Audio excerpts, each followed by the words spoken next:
Hey everybody. Happy what is it, Thursday? Happy Thursday to all of you. If you are here, please get those likes up. Tag anybody on this discussion who you think may find it interesting. We're going to talk about it. I am excited about tonight's topic. Special shout out to Hakeem, who's already coming through with this super chat. Much appreciated. I see, let's see what it says. Stopping by briefly, show some support and dropping a like. Have a good one. Much appreciated.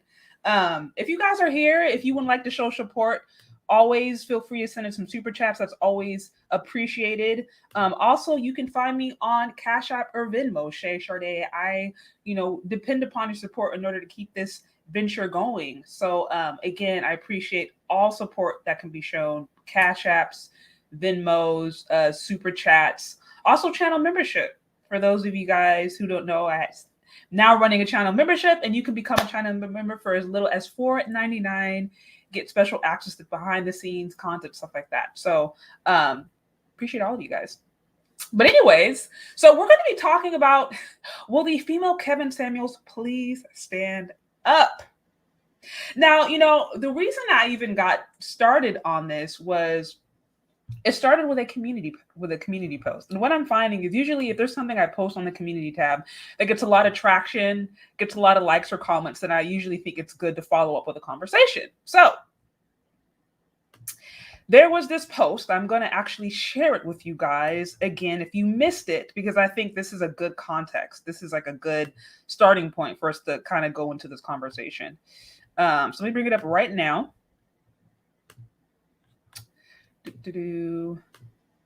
Thank you for those of you who are on. Please get those likes up. Y'all, likes are free. Likes are free. So, okay, where did it go? Where did it go?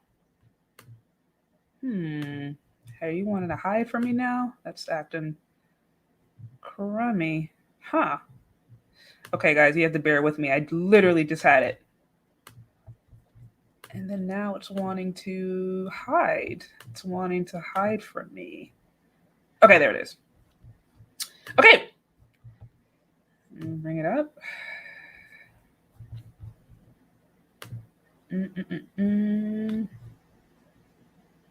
Ugh, technical issues. Sorry about that, y'all.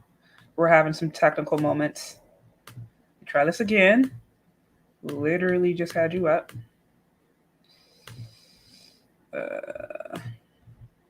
This is not wanting to work right now. Try this one more again, and then if not, I'm going to move on because I don't like when there is a lull. I'm trying to pull up this community tab that I literally just had, and now it's wanting to act a little crummy. Okay. Okay, let me try this again. Okay, now there it is. Sorry about that, y'all. Okay.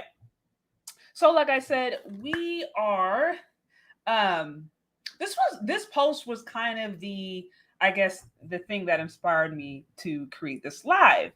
And it was something that a lovely lady posted on Twitter. And I'll read. It says, let me see if I can pull this up. Oops. Yeah, it says, we need a female KevinSamuels. Y'all not causing havoc enough. And you saw there was about 200 retweets. Now, I don't know. I mean, since then, it's probably gotten some more traction. But at that time, we grabbed it. It had about 200 retweets, 43 quote tweets, over 1,000 likes. And then down here, it says, misandry is becoming a lost art. So this is a woman openly saying, hey, KevinSamuels is gaining too much power, too much control. He has too much influence. We need a female KevinSamuels to push back. There's not enough misandry going on. There's not enough male hating going on. There's not enough male bashing, black male bashing in particular going on. We need a female KevinSamuels to start to work and fight against what Mr. KevinSamuels, aka the Godfather, Saint KevinSamuels, as some of you guys call him, somebody to fight against what he has done and is doing. And so this was like I said, this was the inspiration for this live today, because, again, as we see, there was quite a lot of support this particular tweet got. And then if you actually go into some of the comments there, we see people coming up and saying, Cynthia G, her name came up over and over and over again. If you're here, please get those likes up. Thank you for those who are coming in. I am just, I'm over here just reviewing kind of like what was the foundation of this live. So yeah, like I said, this post came up. She's like, y'all, we need a female KevinSamuels. We see people chiming in, and the reoccurring name that came up was Cynthia G. Now, here is my just position on this entire idea in general. And then once I've stated my point, I want to hear from you guys if you guys have anything you'd like to share. So a couple of things. There are, love him or hate him, agree with him or disagree with him. I think there are a few core reasons that KevinSamuels to date just has a lot of support and will continue to have support. There's about a couple of major reasons, but there's three that stand out to me in particular. First is image. KevinSamuels has the image. Love it or hate it, he has the image that people all across the board can respect. Well manicured, well dressed. You know what I mean? Always looks the part, always looks very professional, tall, nice build. Like, he has the look that across the board, across ethnicities, across ethnic backgrounds or whatever, he has the look to fit in. And so I think that in and of itself is a cut above the rest, because if I was now, to compare him to what we see in the female space and what we see and happening within the woman's sphere, if you want to call it, or just, YouTube in general, where the women are, we don't necessarily see that. We don't necessarily see that. People out there who are really pushing the misandrist or the male hating ideology, some of the primary promoters of that, we don't see their face. We don't know who they are. They don't necessarily have the image. So I think out the gate, KevinSamuels, he's coming with this strong image, right? He's coming with something that everybody, just from a visual standpoint, can respect. And I think that's one thing, like I said, that and again, this is just me, but I'm not seeing an equal on the female side when it comes just to image out the bat. Secondly, okay, we go to results. We look at results. KevinSamuels, up to this point, love him or hate him, again, actually has shown to produce results. There's been plenty of people who have come back and said, hey, you have actually impacted my marriage. You've helped my relationship. I'm now motivated to propose to my fiance. Different people that met in his group who are married. And so there are multiple people who have come out and actually vocalized results. They have vocalized, this person has helped me. This person has, in some way, shape, or form, what he has said has improved my life for the better. And so he has the results to show for it, right? And then, like I said, back that up with the fact that he actually, in his own life, has the results along with the experience. He was married twice. He was also divorced twice, but he was nevertheless married twice. And he speaks very openly about that. Now, what I'm noticing, again, and what I'm noticing about some of the different, I guess, detractors, if you will, or some of the leading channels that I see that are pushing a misandrist message, either directly or indirectly, is that we're not necessarily seeing the results. We are hearing, some popular ideas, whether it's, just focus on yourself, do you self-love, to divesting, to, you don't need man, just level up, boss up. So we're hearing all these ideas, but we're not really consistently hearing women coming back and saying, hey, this has really helped me here. Because of you, I was able to, maybe build this business, or because of you, I was able to get in this successful relationship, or because of you, I've now, we're not really seeing at least from what I can tell, y'all correct me if I'm wrong, but from what I can tell, we're not seeing a large rally of women coming back and saying that, hey, what I am getting from ingesting this misandrist message is actually improving my day-to-day life. And so I think that right there, right, if we were to compare what KevinSamuels has done and is doing versus what some people who may be considered his rival are doing in the female space, or people who are pushing a misandrist message, they're not coming with the results. They're not coming with the results, right, that anybody would look like. And then this brings me to my third point. Again, if we are looking at success, KevinSamuels, like it or hate it, he is considered a success based upon the way that men and women rate success, right? So in this worldly, materialistic standpoint, everyone look at it, how we are rated in the dating market. Men are generally rated based upon their achievements, their success, and their money. That's how men are rated. Love it or hate it, think it's right or wrong. Generally speaking, that is how men are rated. He hits on all those points. So this is why you have men and women who are looking up to him, and they're saying he is a success because he has a proven business, he has a proven model, he has the money to back it up. So and how he is rated as a man is as a success. Now, women, we know it's different. I'm not saying this is right or wrong, but women are rated differently. We know primarily women are rated on their looks. Right? If we're just looking at what is considered desirable in the dating or relationship market, men is for success. It's what they can provide, what they can secure. Women is primarily their looks. And of course, there's other things behind that, but it's starting off with their looks. So while KevinSamuels he is winning as far as what does it mean for men to win in the dating relationship market, he hits on all those points. Women, when we're looking at some of the women in the female spaces, again, I'm not seeing them cam up. I am not there. Many of the women, some of the most biggest misandrous male bashing channels, we're not seeing them cam up. And what does that mean? We're not able to see how they look. We're not able to see their body type. We're not able to see their beauty.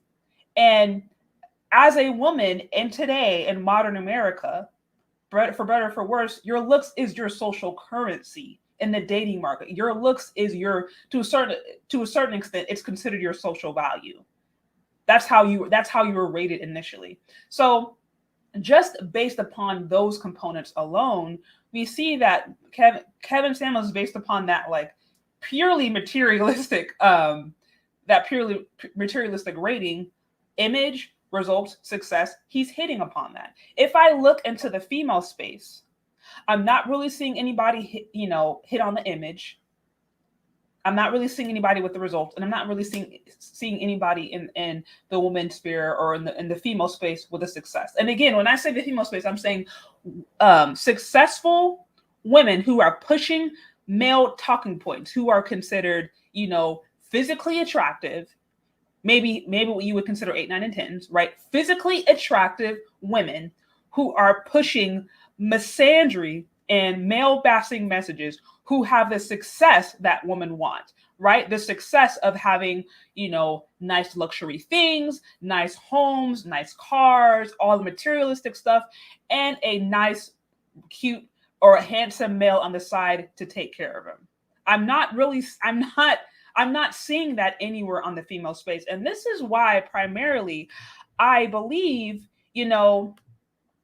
it's going to be really hard to find somebody that will be considered an equal rival. Because in order for that to be the case, again, we would actually need a woman who could show that based upon her misandry, she can get the results that women and men value. And we're not seeing that. So if you are here, please get those likes up. Tag anybody on this discussion who you think may find it interesting. I also want to give a special shout out to those who are showing love in the super chat. Reynolds, I see lots of women loves KevinSamuels. Men do not like Cynthia G at all. So you make a good point. KevinSamuels has cross-cultural and really cross-gender appeal. You have men and women who support him. That makes a huge difference. You have men and women who support him from different countries, different ethnic backgrounds. And so again, right from what I'm seeing, you're hard pressed to find a large, female channel that openly bashes men, consistently bashes men, and has the support of men and women of all ethnic backgrounds from different countries, and is also giving women the success that they want to feel happy in life. I'm not finding it. Now, as I mentioned, who I saw mentioned in that particular post that I showed came up again with Cynthia G, and many of you guys know about her. She's constantly trending, constantly staying on people's minds, because she does push a pretty a pretty strong message, really. And she's very, very open about her misandrous talking points. And I think there's women out there that maybe they don't have the guts to actually open up and say it openly. And so they appreciate her that she's just so brass, she's just so base, and she's just in your face about it. And so for that reason, she does have female support, but I don't know if it'll ever be to the level of a KevinSamuels. Again, because what's being said on the female space up to this point is not at the end of the day leading to results that many women want.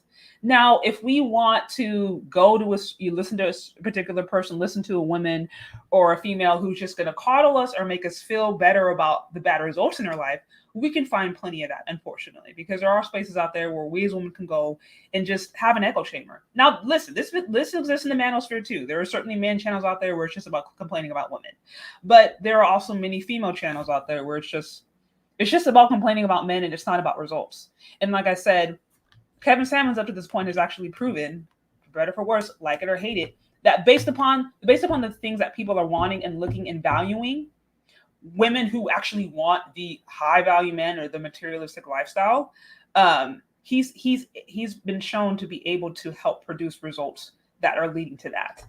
And I think unless it happens that somebody comes up who is like I said, in the women's space, who was physically has the image. You're talking 8, 9, or 10s, right? That people all across the board would say 8, 9, or 10, right? Unless they're coming with that image, right? And then they're coming with the results that women and men support, right? And she's coming with the support of a husband, or like has that whole look, and is actually producing results for the women who are following her. Then I don't know that there's really going to be a female misandrist equivalent, somebody who could honestly be his opponent as a female and garner as much attention and as much respect as he has. So that's my position on it. But I could be wrong. I could be missing something. I could be misunderstanding. But I want to hear from you guys. So I'm going to share the link. If anybody wants to call in and give their perspective and say, I mean, what do you think? Are we going to have a female Kevin Samuels? Is it even possible? Is it even possible? Does it even exist? Let me see. No, I see some of you guys mentioning the Crimson Cures, things like that. Now, if we're to talk about a female influencer who is actually trying to promote good and positive results for females, then that's a different conversation. But I was zoning in on that particular topic and that particular idea of finding essentially a misandrist, male hating woman who can combat Kevin Samuels, because there's this idea out here that he is very misogynist, that he does not like women. I personally don't think that's the case. Now I don't agree with everything, and like I said, I think sometimes his tone is not the most endearing. But he's nobody's pastor, he's nobody's motivational speaker, coach, none of that. He's a person that you would call to try to get an image consultant. You know what I mean? He's an image consultant, and he's the person you would call to try to get an honest assessment about particular areas in your life. So, you don't call him because you want a motivational speech. You don't call him because you want to be encouraged. You call because you want to hear the cold, hard truth. And so that is what he does. Okay, I see someone calling in. Hi there. How's it going? Sorry, my bad. I had to unmute. Hey, how you doing? Good evening. Pretty good. So what do you think? I mean, do you think are we ever going to have a female Kevin Samuels, an equivalent woman who can, oppose him? Do you think that's ever going to happen? I think you guys could have one as long as the person is coming from a place of honesty, good faith, and vulnerability. Over the past 2 years, a year and a half, we know he's an image consultant. We know he critiques women. We know he's about the Black community. But we also know, he's told us about he's battled and fought with cancer. Yeah. He's been married and divorced. If women are willing to do that, which you kind of stated, and it was a poignant point, they're not even willing to cam up, then you can't have an honest discussion. You're not coming in good faith. If you're just coming as a troll or an avatar, and again, the equivalent, again, like I said, it's not hate. It's just, I don't think women, you guys are accustomed to hearing this, and you're not accustomed to hearing it from a man. Society now, anything, because it's so rare now to hear a man speak up or be boisterous. So it's threatening to a lot of people, even other men, because society is, masculinity has kind of been held at bay or in check, or is deemed as something negative. Okay. So if a woman is in good faith and she's really trying to improve, because that's what I believe he is doing, and he openly and overtly advocates for Black families and Black people getting together. The other person you're talking about doesn't. She's not about that at all. So I don't think it's really a fair comparison. But like some of the content creators you just named, I think they're doing some good things. I've checked out their channel, and they're holding women accountable. And it's it could be a hard pill to swallow for some people, but I think as long as we critique each other and keep each other in check, we'll be okay. But we just have to not be kind of, so sensitive and realize that it is a problem. It's not working what we've been doing. And the only way for us to get back together, get back to loving each other, get back to having families and building communities is listening to one another, taking heed to the word and applying it and doing it, being about it. Right. So, okay, so it sounds like when you're saying maybe a female equivalent of Kevin Samuels, you're referring to somebody who would be constructive, somebody who would actually, a female or woman who would actually be about trying to build or create better results and would not be misandrist. I just want to make sure I understand your point. Right. Yeah, because the whole purpose of what he's doing is about being better. Again, he did this with men for years. It's only been 2 years that he's been critiquing women. Yeah. When the world is flipped, it's an uproar, because again, you guys are not accustomed to anybody holding you accountable or speaking to you, making sure that you're better, because, a lot of times men are just trying to smash and sleep with you. So of course this sounds foreign and weird to you. I get it. But this is how men talk to each other. This is how men check each other. So again, the voice has been so rare, and it's been such a long time where you guys have heard critique from actual men that care about you, or your husbands or brothers or some type of man telling you this, not just telling you, what you want to hear because he's trying to sleep with you. Right. Well, yeah, and that's what I'm saying. So, because what the post that I showed earlier, it was a woman calling for somebody essentially to go against Kevin Samuels and to push misandry, to push male hatred. Right. So my point earlier was just like, do I think there's going to be a female content creator who gets enough support and as much of a following of Kevin Samuels while actively pushing misandry? I don't know. I don't know. And if they do, I don't know if they'll have as much of a pool. And that's why when I tagged Cynthia and G in here, that's because the different followers, some of the different people under that particular post had mentioned, oh, she's the one for the job. But as I mentioned earlier, I think she certainly speaks to a niche group of women, but I don't know that she'll ever have the cross-cultural appeal that Kevin Samuels has for the different reasons that you actually mentioned, because he actually is trying to be constructive. He's actually representing an honest thought that many men feel. And at the end of the day, he's bringing the image and the results. And we don't always see that coming from the female side. So. Right. And as long as she comes in that energy, in that space, it will never be successful. I mean, negativity and low vibration things, I mean, they're easy to be attracted to because they're easy to do. It's easy to be negative. It's easy to be a loud mouth. It's easy to be rude. It takes a lot of courage and heart and honesty and bravery to do the right thing, to hold each other accountable, to talk to women, So again, like I said, this is nothing new. This is something men have been discussing. And as another caveat, he was critiquing men just as harsh prior to him kind of switching and being on women now. So. Oh yeah, no, you make a good point. And that's another thing that I meant to mention, that I see him being a little bit more fair. Now, it just so happens the last year or two, it's been primarily women, because that's what took off traction. That's what's gotten him a lot of support. But we can't overlook the years that he had where he was specifically going after men. Right, many years. And the other person that you're talking about, she never holds the other side accountable. She just says, Dusty, stop getting so-and-so pregnant or blah, blah, blah. And it's like, again, you don't have to deal with this caliber of man. It's a choice.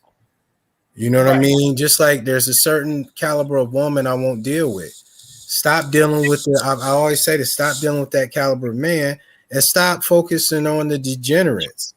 That's who you're talking about. And talking about, having a male black son will be a Pookie or Ray Ray. Well, make sure he doesn't turn out that way. Yeah, fair. Make sure your selection is better and the mate that you choose. Make sure you're there being a proper and good mother and teaching him right, so he won't grow up and rob me later on in life. You're in control of that. You dictate your future, your destiny. So nobody has to turn out a certain way if they have the chance to grow up in a productive environment. So that's another difference. You know, he's not ever said anything that reckless or that ridiculous as that, you know, let's get rid of black women. So yeah, no, I hear you. I hear you. Well, I do appreciate you calling on and sharing your perspective. All right, I appreciate it. Keep up the good work. Have a good evening. Okay, you too. Take care. All right. Yeah. So, you know, he makes a good point, going back to what I was saying earlier about that is, you know, again, one thing that he actually did. He's had as a harsh critique for both men and women. The first few years of his channel was pretty much dedicated to critiquing men. Now, it just so happens that when he started to say things about women, which was largely in response to what his male clientele was telling him, that's when he took off, and that's when he got a lot of the support and financial support. So it's not surprising that he would continue down that path, being that's where he's, you know, has gotten the most eyeballs or whatever. But he's had smoke for both sides. So in that sense, you know, I see there being equality, or at least a sense of equality. I was actually listening to somebody earlier today, a video earlier today of a female content creator, and she basically said, like, I'm not trying to be fair anymore. I used to be fair, and now it's not being fair. Men are putting themselves first. I want to put myself first. She was very clear about that. Very clear about it. I should have my own standards that I'm going to uphold, but I'm not going to give the same grace for men. So there's, at the end of the day, there are certain people out there who literally they're just not trying to, they're not trying to be fair. They're not trying to be fair. So, you know, but I'd love to hear from you guys. So if any of you guys else have something to say on this topic, you please let me know. I will drop the link again down in the comment section if any of you guys would like to call in and share your thoughts. Also, if you're here, get those likes up, please. Tag anybody on this discussion who you think may find it interesting. And, you know, we're talking about, you know, with a female KevinSamuels, please stand up. So just to recap, some of you guys who came in, we're trying to uncover whether or not there is going to be a female equivalent to KevinSamuels who is successfully able to push a misandrist and male-bashing message while acquiring or recruiting a large cross-cultural, cross-gender support. That's what we're discussing. So I'll bring on the next caller. Hi there. Hey, can you hear me? Yeah, I can. All right. Well, I'll say yes to a certain extent, because you have to be careful of you know, like the brother said the last panel, you got some that's fake pick-me's out there just for the money and will never show their face. That's true. And profit. So you have to be real wise and picky. I mean, I've been looking, I know a couple of them, and they will cam up for you. But it's just that will a man will accept them who they are, like, you know, this woman is like big or fat, whatever like that, or, you know, she's saying the right words, whatever like that. She looks some different type of way. But you know, we gotta look past that because the message, you know, it's all because of the message. It's one female I know, actually 3. But people have to check them out though. It's Red Feminine Diaries, Celebrate. I don't know if you follow her. She's from Instagram. She exposes like a whole bunch of women. Like, she docks people because there's women that very misandrous and very sexist against men, especially it's, you know, black women. She called them out and she set them straight. So it's you know, you got to put in the work first. They put in these women put in the works that's about that life. If you really don't see any, like, you know, hatred against men, especially black men, or I have no traits of feminist ideologies. So, and KevinSamuels said something, I think the last 2 live streams ago, when he said women that come up in here doesn't mean you trying to be a pick-me.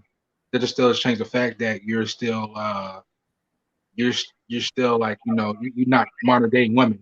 You have these modern day women tendencies. Yeah. He was talking about that. So you got women that's doing this, but doing them with the money, but not doing it for the love or passion for men. They doing it for the money. Yeah, So, the pandering. Yeah, no, that's the well, I pandering. checked you out. I checked you out. You're legit too. So I think O'Shea Duke Jackson, like, mentioned you, and you very legit. So you very legit. So I had no worry about it. But you have to.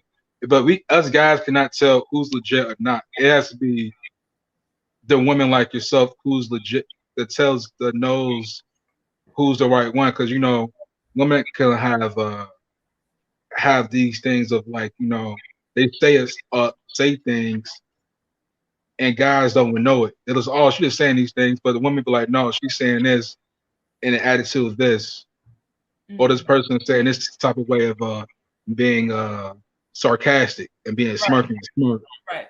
So we have to have women like you have a mindset like that, knows that who's the trick, who's really down, who's really fake. So that's all I have to say. So. Yeah. Well, I appreciate you coming on and sharing your perspective. All right, thank you. All right, you have a good one. So as he mentioned, yes, there are a lot of there are opportunists out there. I don't know how else to put it. You're going to find that on both sides. People who are out there just trying to get the money and will grift to whatever ideology, belief that they think is going to get them the most amount of subscribers. It just is what it is. So, I've heard and seen of there being a different resurgence of pick-me content creators or women who are now pick-me's. Some of them are obviously very legit. Shout out to Danica Marie. She's been here before it was even popular. Crimson Cure, obviously Chantel Simone. All just lovely women. Reba TV, all women that I've had an opportunity to work with who seem to be really legitimate in what they believe. And then there's women out there who are just opportunists who are just trying to make some money.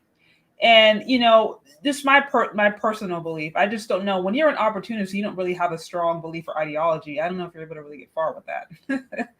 But okay, looks like I do have another caller on. Hey there. All right, can you hear me? Yeah, I can hear you. Okay, perfect. Okay, so what do you think? Are we ever going to have a female Kevin Samuels, a female equivalent to Kevin Samuels? What do you think? If she's able to be honest, then yes. Okay. What do I mean? Well, okay, so let's talk about Kevin Samuels. The thing I noticed that a lot of people don't seem to notice is what he's actually trying to do. If you look at how a lot of women view how relationships should be, and naturally they think that the person that they should be with is these top 10%. Right. If you listen to some of the things that Kevin Samuels is saying, it's very it's like, do you really want to deal with this kind of guy? Because if you go on Facebook, you see you go on Facebook, all they talk about is how, these dudes ain't loyal, I'm real loyal. But then when you hear that, okay, guys that's in the top 10%, that's what they do, are more likely to cheat or more likely to explore their options, so to speak. We see what just happened with Stephen Curry and like many others, Bill Gates. You can just name so many people who's making good money, and they women know that they got another woman behind the scenes. So what he's trying to do is try to tell you, like, hey, you really should be with an average guy. Yeah. You should try to, if you was with an average guy you would marry. The only way that there will be a female Kevin Samuels is if there's a woman that understands that message. Right.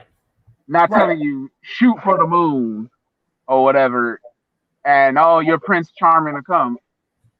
Your Prince Charming, as far as you know, could work he could be a doggone plumber. Yeah, no, literally. Or work at, I don't know, a post office or be a truck driver. That could be your Prince Charming. I think you make a amazing point that And I don't remember exactly what episode it was, but it was one in particular where he was talking to, I think it was a woman from Alabama who, after talking to her, you find out she came from a working class environment. Her parents are working class. Nothing wrong with that at all. I think that's, honorable, but she didn't grow up in any kind of situation to where she would have been exposed to a lot of money, been exposed to the rich, high value lifestyle, if you will. And so I remember him asking her and being like, so where are you getting these ideas from? Because that's nowhere from what you have explained, nowhere were you even introduced to this to where you should feel like you have gained an appetite to even want that. And I think what a lot of times women must understand is that when you are around certain environments, like rich, common complaints that rich women may make, he's not around enough. Yeah, he's making money. I have a good house, but I would much rather him be here. When we go on vacations, he's busy on his phone, or he's busy on his computer taking meetings, or he's with the person over there. Like there are common complaints that rich women or high value women have.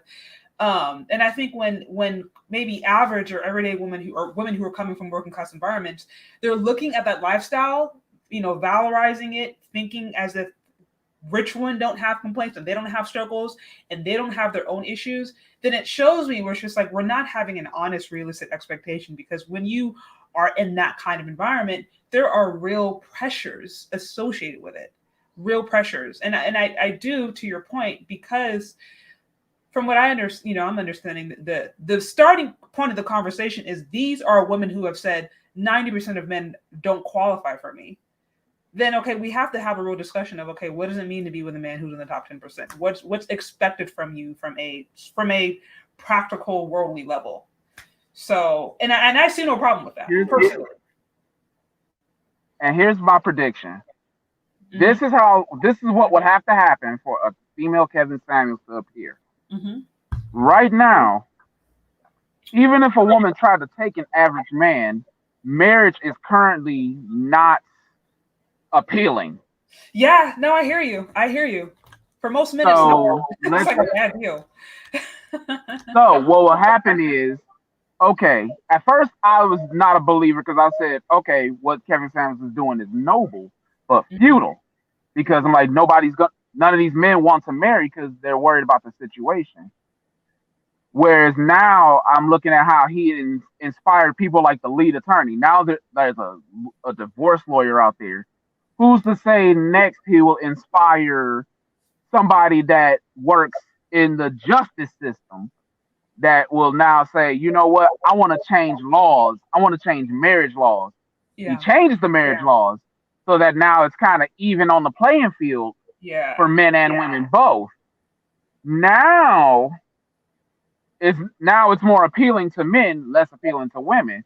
So now a female Kevin Samuels would have to come up and explain to women, hey, if we want these men, because now if you divorce this man, it's automatic 50-50 custody. You don't get child support. You have to fight for that. Yeah. Now you have your alimony ain't as much as it used to. Now you actually have to have a reason behind divorce. You can't no fault divorce anymore. So things like that. So now that you have that situation, now women have to say, okay, how do we get these men? And now a female Kevin Samuels can come and try to mend marriages. Like, hey, this is how to be marriage minded. How soon that'll happen, I don't know. Nobody expected Kevin Samuels to blow up. Nobody expected the lead attorney to blow up. Nobody expected, none of this was expected. This is all like people who were never in the Manosphere is now in the Manosphere. Yeah. So it would require somebody to hear Kevin Samuels' message and the message of the Manosphere who can actually do something about it. And then it forces the other foot to move. Okay, so you touched on some really key points, right? Which is actually one of the primary barriers that men at large have when they're looking at marriage, right? So it's not just remove the modern, I guess, female ideology that many men today find repulsive when it comes to actually wanting to settle down with a woman, right? Remove that. Just assume you found a woman that you think, wants to work with you, is cooperative, submissive, is pretty, however, feminine friendly. So let's just assume that's the case. The system itself is such that men are looking at it and they're just like, I think I'm looking at it and this is a bad business deal. Even if I think she's a great woman, I'm scared to get in some kind of situation where she could turn on me and now I've lost all of my wealth. And so you're saying, unless you feel like there's somebody out there a woman who's going to really champion or really talk about what does it actually take from a law standpoint to incentivize men to even start to take that next step, then it's not really going to take off. I just want to make sure I'm understanding your point. For the most part, yeah. Okay. No, that makes sense. That makes sense. Yeah, so a female KevinSamuels, like I said, things would have to happen right now. Oh, the women don't feel like they need one. We could just talk bad about men because we think that's all men are doing is talking bad about us. Which is not. We're telling you what we want, and you're spitting in our face about it. Right. No, and that's happening. So it's like I grew up in the era of men ain't shit, and at that time, men weren't shit. I ain't gonna lie. Okay. I'm not gonna lie. At that time, because they were coming off the crack epidemic, and then men started to realize, what are we doing? This is the most, in fact, right now is the most black men that's been in the middle class in a long time. Mm-hmm. Mm-hmm. So, this is, like I said, they had to realize, like, yo, what are we doing? We need to do this. So now there's more available options, but the women remember the guys from back then, and they think that same mindset is now. Okay. It's so much that I don't want to end up like, it's so much that I would like to explain, but I know we got a show to run. Yeah, I don't want to take up a lot of your time. There's probably somebody waiting in the back. I don't want to do that to you. No worries. But it's a whole discussion that I'm like, the ultimate question, will there be a KevinSamuels? I feel like yes, but not right now. Okay. I appreciate you calling in. Okay, you have a good one. So he hit upon some really interesting points about laws. This is actually one of the things I've talked to my husband about this a lot, where I think, women in general, when we're talking to different women, or we're really wanting to, whether it's help them learn how to be more marriage minded, or help them navigate dating, or just, helping them progress in general. A part, I think, of really understanding and being prepared for today's dating market is also recognizing what the men are going through, recognizing what they're feeling, what they want, what they desire, some of their different hesitations.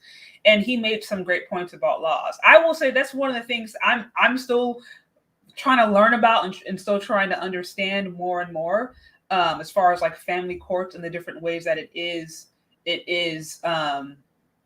very gynocentric in some instances. But that is a real thing. There are a lot of men out there who are just like, even if I met the perfect woman, the system is such right now that I don't even know that I'd want to get in a kind of situation where I feel like I could lose all of my assets if she decides to change her mind, God forbid. So that is a real barrier that certain people face. And I do think it's important to at least for women to understand, people in general, but women in particular who want to get married, to understand that, like, hey, this is what men are thinking, this is what they're feeling. And we have to recognize that. And we also have to really think about what are the different ways we can help change that or navigate that if we want to start to have better results. So I think he does touch on some really good points. If you're here, please get those likes up. Tag anybody on this discussion who you think may find it interesting. If any of you guys else have any points that you would like to share, please feel free to do so. I'm going to drop the link again right here. Also, a special shout out to Dreamer 58. Thank you for being such a great mod too. You're like a super advanced mod. I really, really appreciate it. Really appreciate it. I appreciate the support. And if you guys are here, I just thank you for tuning in. You could be literally anywhere else, but you're here with me. So I appreciate it. But so yeah, so this has been you know, an interesting topic. Is it possible? Will there be a female Kevin Samuels or a female equivalent Kevin Samuels? So far, we're seeing all different perspectives. But like I said, I would love to hear from you. So you guys feel free to call in if you guys have any particular point to share. I will say, as I mentioned before, sometimes I do think he gets a bad rap because it's very common in general for us to take things out of perspective, for us to maybe look at one video or one little snippet of a video and not understand the full context of the conversation, not fully understand the overall goal of a platform, overall goal of even a conversation. So I have seen it certain times too, where it's like they'll maybe take a certain clip of his and then do a narrative off of that maybe 2-3 minute clip and not really understand the full context of a conversation. So for that reason, I'm like, yeah, I think oftentimes he is mischaracterized. We're forgetting that the starting point of the conversation, he's not saying that, oh, woman, you don't deserve a high value man, or you shouldn't desire a high value man, or whatever. He's simply saying, if this is what you want, here is actually the realistic roadmap of what it requires to get there, right? Like if somebody says they want to be the CEO of Google, that's an incredibly competitive job.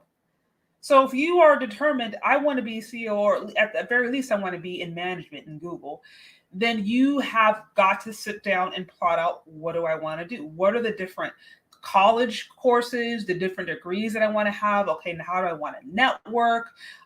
You know, how much work do I want to put in? It's like there's going to be a lot of work associated with that goal. And so, you know, again, it's no similar. If a woman says, I specifically want a man that makes this kind of money, if that's what they have decided that they want, then there are practical things that actually are required with that lifestyle. Now, I personally am in agreement with even what he said here, where most women really don't want that. Just going after money, I think, is a very, very, very shallow way of living. And you talk to some of those women who actually are in those kinds of setups, and they're not necessarily happy. And just first, and then also just going after a guy based upon his money. Most guys don't want to feel like you just see him as a walking wallet. So I think sometimes we have these ideas as women. We've been told certain things as women, and they're just not always really helpful. They're not realistic. They're not based upon understanding. They're not based upon our experience. They're maybe just based upon what we've seen. And again, that is not going to be helpful. And so you need to know, if you think that you want a specific lifestyle, you've got to know what's associated with that, because you may at the end of the day look and say, actually, I don't want that.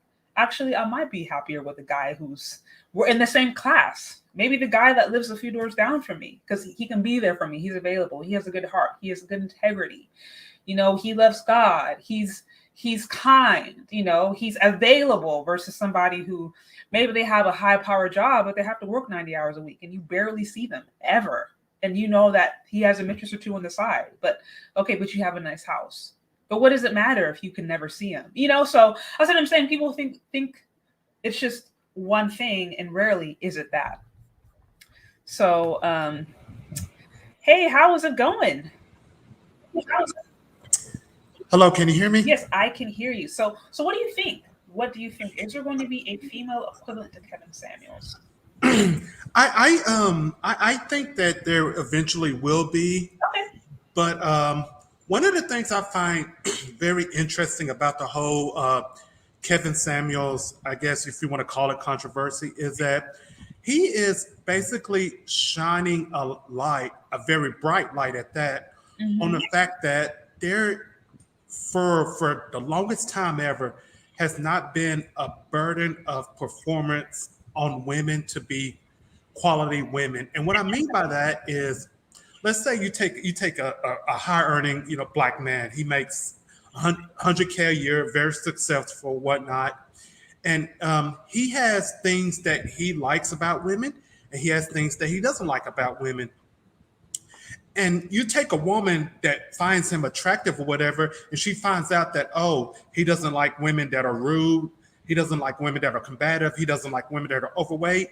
Yeah. Now, all of a sudden, he gets called misogynist. He gets told that he hates black women. He gets told that, or he even might get called gay because he doesn't like that particular woman. And I just find that very interesting. And Kevin Samuels is basically shining a light on that. And now, like you said, who's going to be the female Kevin Samuels to say the same thing that he's saying? Right. Well, and again, it's funny because you're mentioning what you're mentioning is a female content creator out there who was actually trying to be constructive, right? And who's helping to try to help women get better results. What I saw earlier today, or what I shared earlier today, was people pushing for a Kevin Samuels that would specifically push misandry. Now, I actually saw this in some comments come through a few days ago where they're saying, listen, we've had the last 50, 60 years of this. If we look at The View, we look at, Oprah Winfrey, we look at just primetime television, a lot of that has misandrous elements in it. So to a certain extent, that already exists within mainstream media. But what you were saying is, okay, now is there a possibility of there being a female Kevin Samuels that maybe is a misandrist, but actually wants better results for women and wants to see families and wants to see healthy, thriving relationships? There is a possibility for that, I guess with the right qualities and characteristics. I think it's going to be very difficult because society in general seems to lean very towards, oh, you can't ask a woman her weight. Oh, women are to be treated like delicate flowers. Yeah. But but yet they can say whatever they want about men. They can tell men, hey, you know what? You're evil. You're misogynist. They can say whatever they want about men and not be told that they're misandrous. Like you said, it's like misandry never gets put out there as an evil thing, but it's misogynist. Oh my God! As a man, you don't want to be called misogynist because you'll never hear the end of it. Yeah, that's true. That's true. Yeah, and and that's the thing. As I mentioned before, he can be called misogynist, but in some ways he could also be called misandrist if you look at some of his earlier videos. So he has equal smoke for both sides. And I think in that sense, it's like, okay, well, at least he's consistent. I would much rather somebody be consistent and fair, versus just one-sided and I'm always going to be against for women no matter what happens, or I'm always going to be for men no matter what happened. To me, I don't think that that's always healthy. So I've seen at least a level of consistency when it comes to, again, if these are the results that you want, man or woman, here are the different things that you need to actually undergo to get there. So and Kevin, he's told us men, hey, men, you got to be on your purpose. Hey, men, you know what? If she's in shape, she's fit, she's feminine, you got to be high earning, have a good job, and be on your grind if you want to get with her. He's told us men that. So for the most part, Kevin has been, consistent, but it's just the whole shining a mirror to black women and say, hey, this is you. This is what you are. No one has told you this, but this is what you are. You're overweight. You're combative. You're loud. Men don't like that. And, you can't tell black women that, they're wrong. Unfortunately. Yeah, that's a tough one. I mean, I think, in general, I think culturally, just, asking a woman her age, asking a woman her weight, asking a woman, there's just certain things you're not supposed to ask women, period.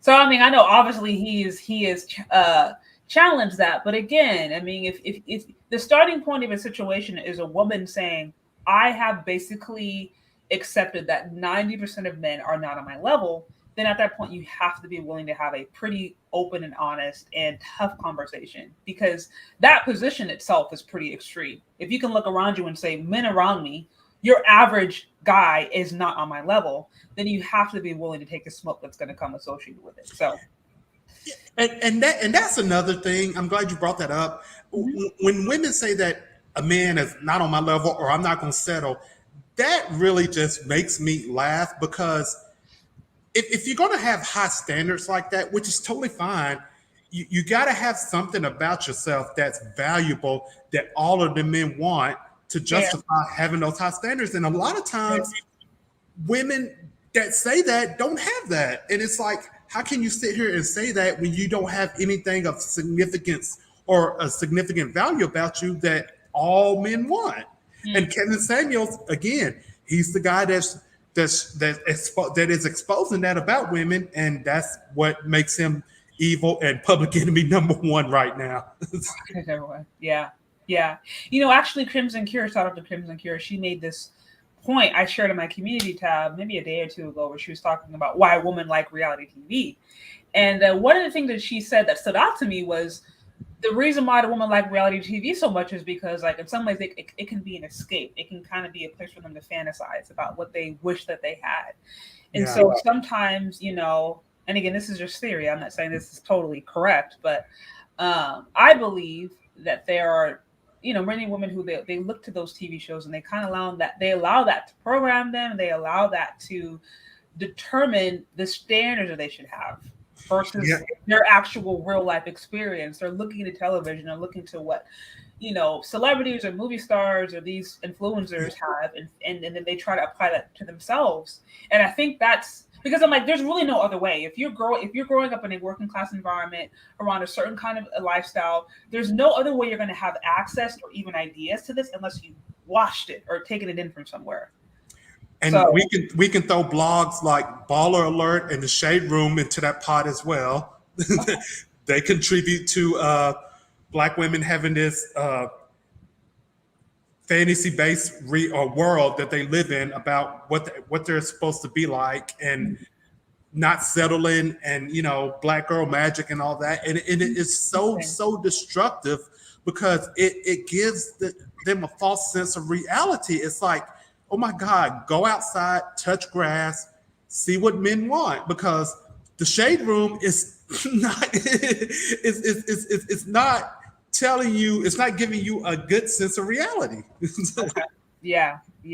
No, I'm not as familiar. I think there's been the few posts I've seen from the Shade Room have just been covering basically what celebrities do. If I'm not mistaken, they just kind of cover celebrity stuff. So you're not missing anything. Don't it's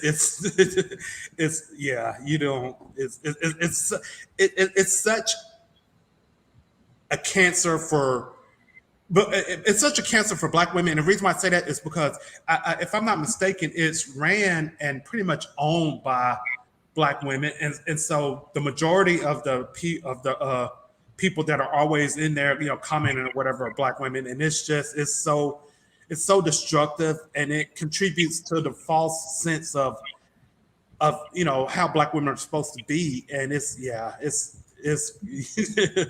not getting anything. I'll have to check it out. I usually don't like to speak, pro or against anything. At least I've had a chance to do my own research. Because I've seen a few posts just kind of cover off trendy stuff, but I do appreciate you calling in and sharing your perspective. Yeah, thanks. I enjoyed it. Thank you for having me. Always. All right. Bye-bye.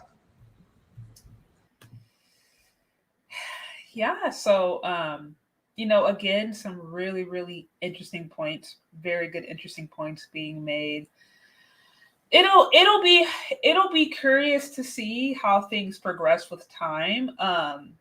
Obviously, I think as the economy changes and as the economy gets harder, I'm wondering how that's going to impact just the relationships at whole, or at least the conversation regarding relationships. I just saw I think it was it the CDC? I don't remember it was, but it was some agency from the government or whatever that basically released the likelihood of upward mobility in America. In America, compared to some of the other developed or Western nations, was ranked last.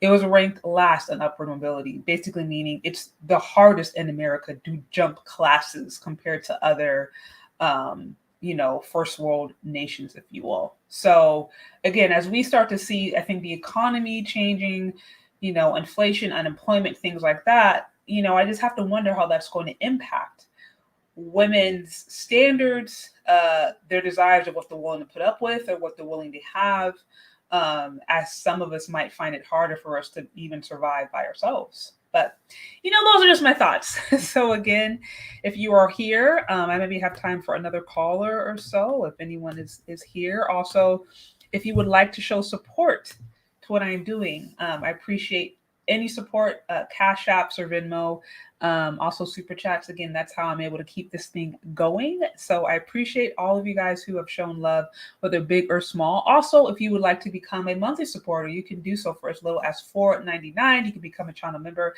get behind the scenes information, sneak peeks, different things like that I do not share on the public platform. So let me see.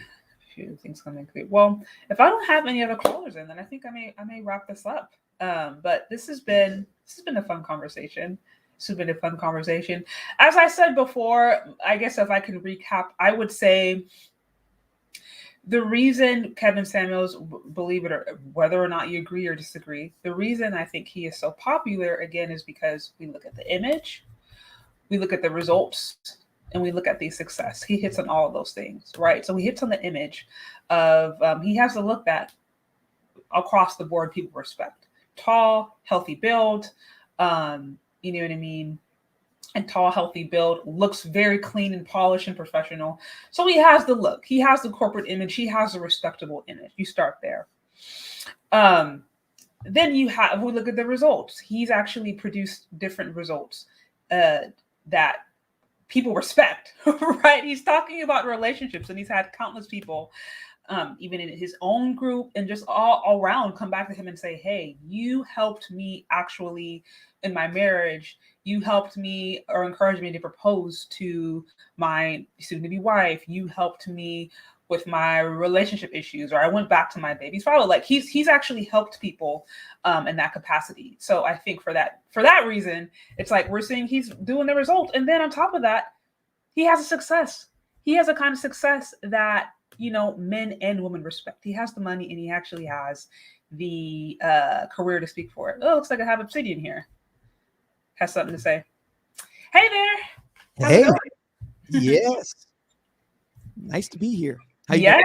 Always good to have you. So I'm sure you have a lot to say in this topic. Yeah, I think this is the first time I've been here in 2022. And I think like the second time overall, second or third time overall. So yeah, this is pretty cool. So yeah, I mean, I have something to share about this, but I'm gonna throw a little bit of a curveball in here. Okay, please. So my curveball is this. So late last year, you had a panel discussion with a number of ladies. Courtney Michaud was one of them.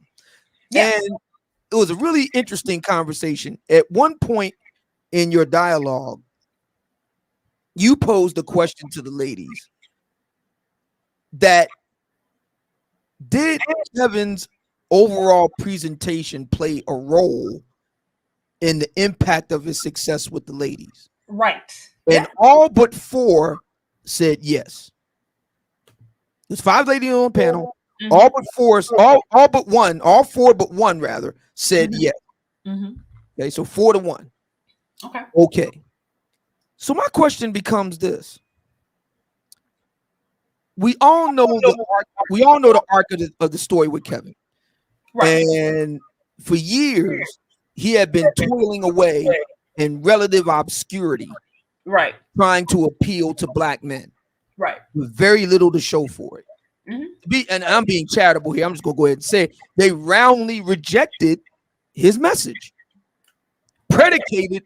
And I'm just gonna go ahead and say it, predicated on him being, gay. Right. Okay. Right. Okay.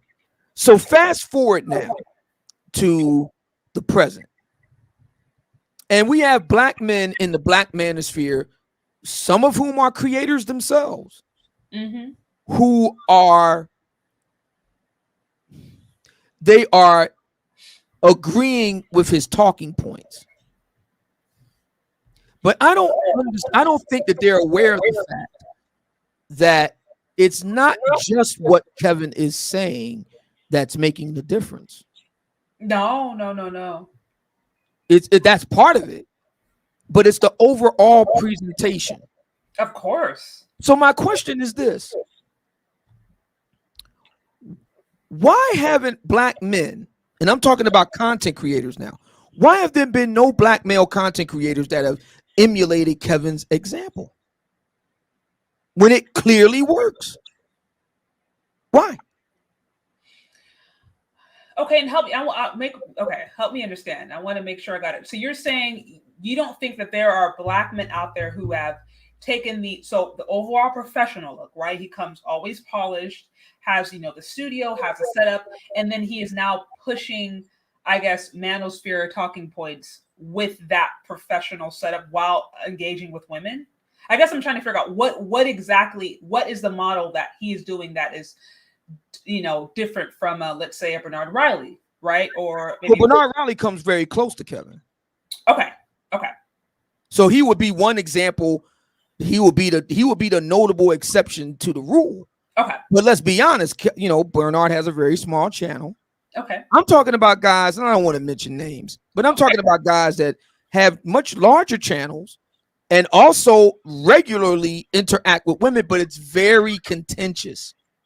Okay. And I am suggesting that part of the contention, because we have to remember, Kevin deals in psychology to the extent that he is an image consultant. So a lot of the communication that he deals with is unspoken. Yes, definitely. Because it's about what you see and what type of reactions, subconscious reactions and stuff that you elicit from what you see. Okay. And I don't think a lot of brothers. I'm torn as to whether to come down on whether they're just ignorant of that, or whether they're just clueless, or whether they just don't care. I'm trying to figure out which is which here.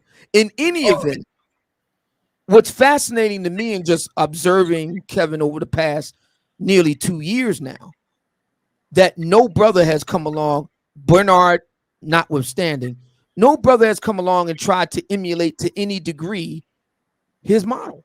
That's fascinating to me. Now, but do you think because, when somebody comes on and it appears as if they're copycat, for lack of a better term, it's never really the same as the original. So do you think it's perhaps, men aren't wanting to feel like they're just not being themselves, or because I think you make a really, really good question. And I think one of the things about his show that makes it so impactful is that it seems to be authentically him. Now, of course, I don't know him. You know him. You've spoken with him. So this is just my guess from what I've seen. But as far as his work experience, right? Sales, image consulting, having done different things, been around different environments, been around people of different ethnic backgrounds and different financial backgrounds, all of this combined has kind of made him qualified for this very unique, niche. And I have to wonder how many people actually have all of those different experiences and training to be able to do it in that form of fashion. Yeah. So maybe it's a matter of qualification, or are there many men out there who are qualified to do it that way? Yeah. So it's interesting to me because it raises the question that you're talking about, which is the personal experience / development of the black men in question. But then there's another issue. Mm-hmm. So why do these black men want black women to listen to them? Why? To what end? Like, we know the end that we know the end game with Kevin. Yeah. Kevin's promoting marriages. Okay, we got that. Right. He actually. But what is the end game with these other guys essentially saying the same things that Kevin is saying, appropriating his talking points, but not taking everything else into account, not taking his personal presentation, his grooming, his suited and booted, they're not taking anything else, just the talking points. Okay, so what outcome do you want here? Well, that's a good point. And to be fair, you have probably obviously a lot more experience in the Manosphere and the different content creators in the Manosphere, so can probably speak to it to a more knowledgeable level. I guess, not having maybe a full understanding of all the people who are doing that. I imagine there's just certain guys out there who are just frustrated. You know, there is a group of men in the Manosphere, correct me if I'm wrong, but there's a group of men out there who are just simply frustrated and want nothing else than for maybe women to feel the pain that they've had. Now, I don't think that's everybody, but you know, I don't know if that would be considered the, you know, more of the. I think Obsidian, you guys are not Obsidian. Omowale was talking about this earlier. He referred to was the black pill incel rage or something, where you guys were going. I'm not sure exactly what the black pill means, though. I don't even, like I said, I'm still learning about it. I just learned about this yesterday. But he used that term, I think black pill, in reference to incels, right? Or the incel rage. And I think that's one of the things that he's, if I'm not mistaken, I think he's going to try to expound upon. But there aren't any black, I mean, I've actually studied the matter. I've dealt with like a key expert, internationally recognized expert on this, and she told me that the percentage of black incels is very low. So okay, my question to anybody who's coming from Omowale's side of the aisle on this question that we're investigating right now is this: number one, show me a sizable percentage of black incels. Number one. Number two, how many of those guys are content creators of the stripe that I'm talking about that I don't wish to name right now? Yeah. But I'll be happy to tell you in confidence, these guys don't read like, incels, black, white, or otherwise. So what I'm saying is what does Omowale's question have to do with my or position or argument have to do with my question? Well, I was thinking, because again, you make the point, why are there men out there who are talking to women, and it seems as if they basically don't care. They're not putting in the same amount of effort, whether it's through their presentation, through their look, they're being combative. So from my understanding, that was your question, and I'm just throwing out ideas. I'm like, okay, maybe some of them, like I said, there's the anger. I see one of the comments in here, black pill equals depression. I do think, if I'm not mistaken, BGS, I think he has a one of his YouTube pages is like black pill something. I could be wrong, but right. But again, I've listened to, I know black Gnostic very well. Mm-hmm. I can never get a succinct, brief paragraph breakdown of what the black pill means. Yeah, I don't, like I said, I just heard about it. I mean, the utility of that is very limited, especially in the context we're talking about. So let's tack back here. So before Kevin blows up, black men have roundly rejected his message. Okay. After Kevin blows up, black men glom onto the message, but they still reject what he's saying. Listen, if you want to get ahead, you need to cut those dreads off, trim that beard, get suited and booted, look nice, be professional, speak well, carry yourself with a certain manner. I want to know why so many black men are so resistant to that. Why? So you're saying today, even with the amount of support that he's getting as far as a following, financial support, you're saying there is still a large percentage of black men who are rejecting his message. They're not following him. I'm getting the feedback here. I don't know why. But I want to know why it is that so many black men, so they definitely support him to the extent that he's willing to, tell black women about themselves. Take that away, and we're back to, circa 2019. I want to know why that is. Why is that? That's a good question. And we can't blame this on a lost generational thing, because there are black men that are well into their 40s that's fighting this. Why? Especially when black women, and this is what I love so much about what you did last year, literally at the end of the year, you had a panel of black women, 4 out of 5, 80% said, yes, his presentation matters. Of course, yeah. So why aren't black men tuning into that and saying, look, we got to do more of that? Why? When it's proven to work. Why? Do you have any thoughts on this, or are you still yourself trying to explore? Like, do you have any, I guess, theories or conjectures as to why that is the case? I don't have any firm answers yet, but I do have some I guess you could say some ideas. I I think one of the ideas is that a lot of black men really don't like hierarchy. They don't like, basically following orders and falling in line. And it's hard to expect black women to do that when you don't. For better or for worse, women in general, black women in particular, take their cues from how men in general, black men in particular, operate among themselves. And if we got a situation where real or perceived black men is, trying to get black men to work together is like trying to herd cats, then it's not going to be a very, ringing endorsement for black women to fall in line.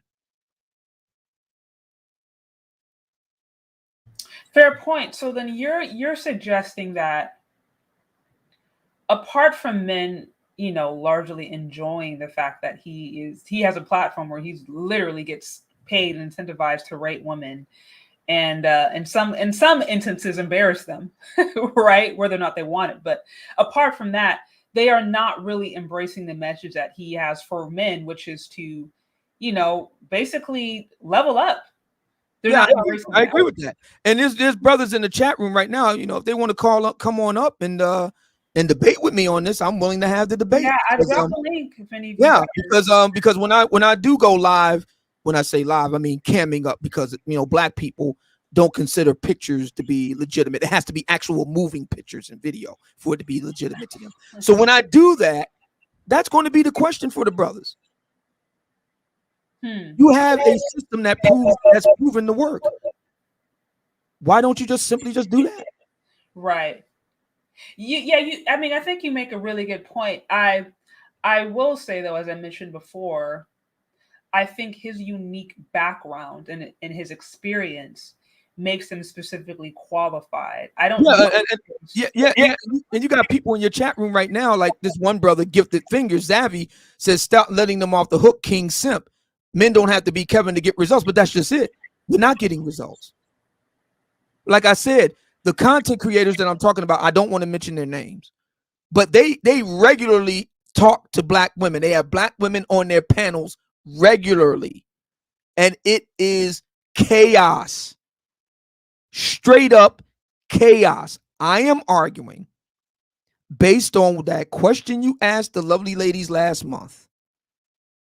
I'm saying psychologically, when you got the hat to the back, you got the hoodie on and the Jordans, and you're well into your 4th decade, I'm sorry, you read like an overgrown child.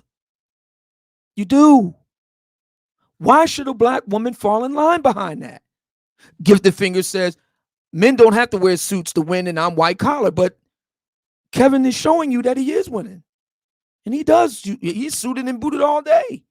And the ladies have said right here on this very channel, 80% said it does matter. 80%.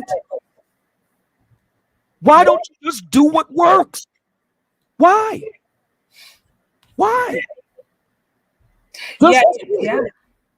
Yeah. And then you also made a point. You're saying that, so you believe, I want to make sure I understand, you believe that if women started to see men, right, following the pecking order, for lack of a better term, or understanding their hierarchy and working in that capacity, then they might be more inclined to follow suit. I want to make sure I understand. I'm sorry, say that again. So I think you were saying earlier, back to your earlier point, that you believe that if men were willing to follow suit, right, whether it's, understand their pecking order, kind of understand their hierarchy, their place, follow or appropriate, then women would also be willing to follow suit and do the same. Well, I mean, again, you had black women on your panel last month. 5 of them. I mean, you rounding out the 5. You had 4 other women. You were the 5th one. Right. And 4 out of 5 said it does matter. Yeah, I think it does. That's 80%. Fair point. So I'm like, okay, you got that higher percentage saying it does matter. I'm trying to understand why the brothers ain't catching on to this, man.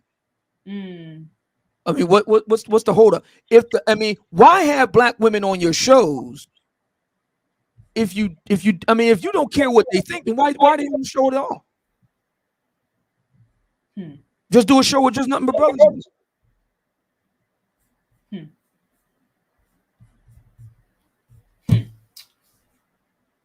I mean, yeah, you make some good points. And Gifted Fingers is saying you're overstating the importance of suit wearing. No, I'm not, because you're talking about your 9 to 5, but your 9 to 5 ain't on YouTube. Your 9 to 5 ain't on Instagram. Your 9 to 5 ain't a social media personality.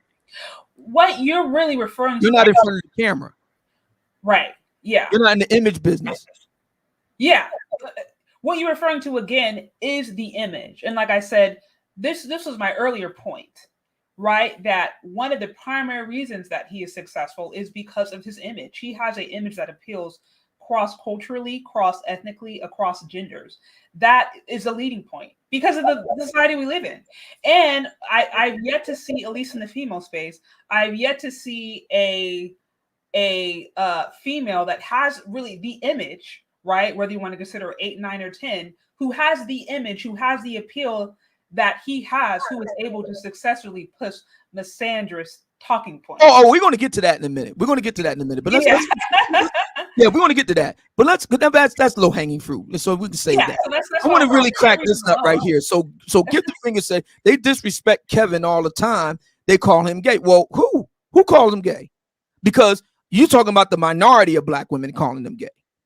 Remember when Sade had her panel last month, there was one sister that was a dissenter, and she said basically what you're saying. So you're talking about 20% of women. 20%. So my question for you, Gifted Fingers, is this. Why are you focusing on the distinct minority of women? Why?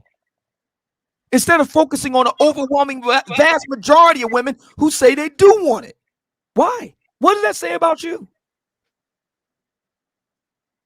See, I don't care what the minority thinks. All right, 20%, we're going to lose 20%. Okay, great. But I'm going to roll with the 80% that say they do want it. Okay, good. We're in. This really does raise questions about what black men with the black manosphere want to achieve. What do you want to achieve? See, I want to take the 80% of women and work with them. Right. Well, and that's just it. You actually want to work with women because, correct me if I'm wrong, there's a percentage of the manosphere who seems like that alone is a bad idea. That you shouldn't be collaborating with women whatsoever, and to do so would be kind of to pollute the message. So already, I think we're seeing that there's not necessarily a unified, I don't know whether it's a purpose or unified vision as far as where it should go, unless I'm wrong.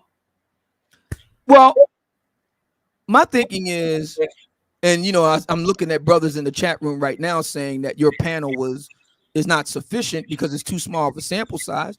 Fair enough. Then give me a better sample size.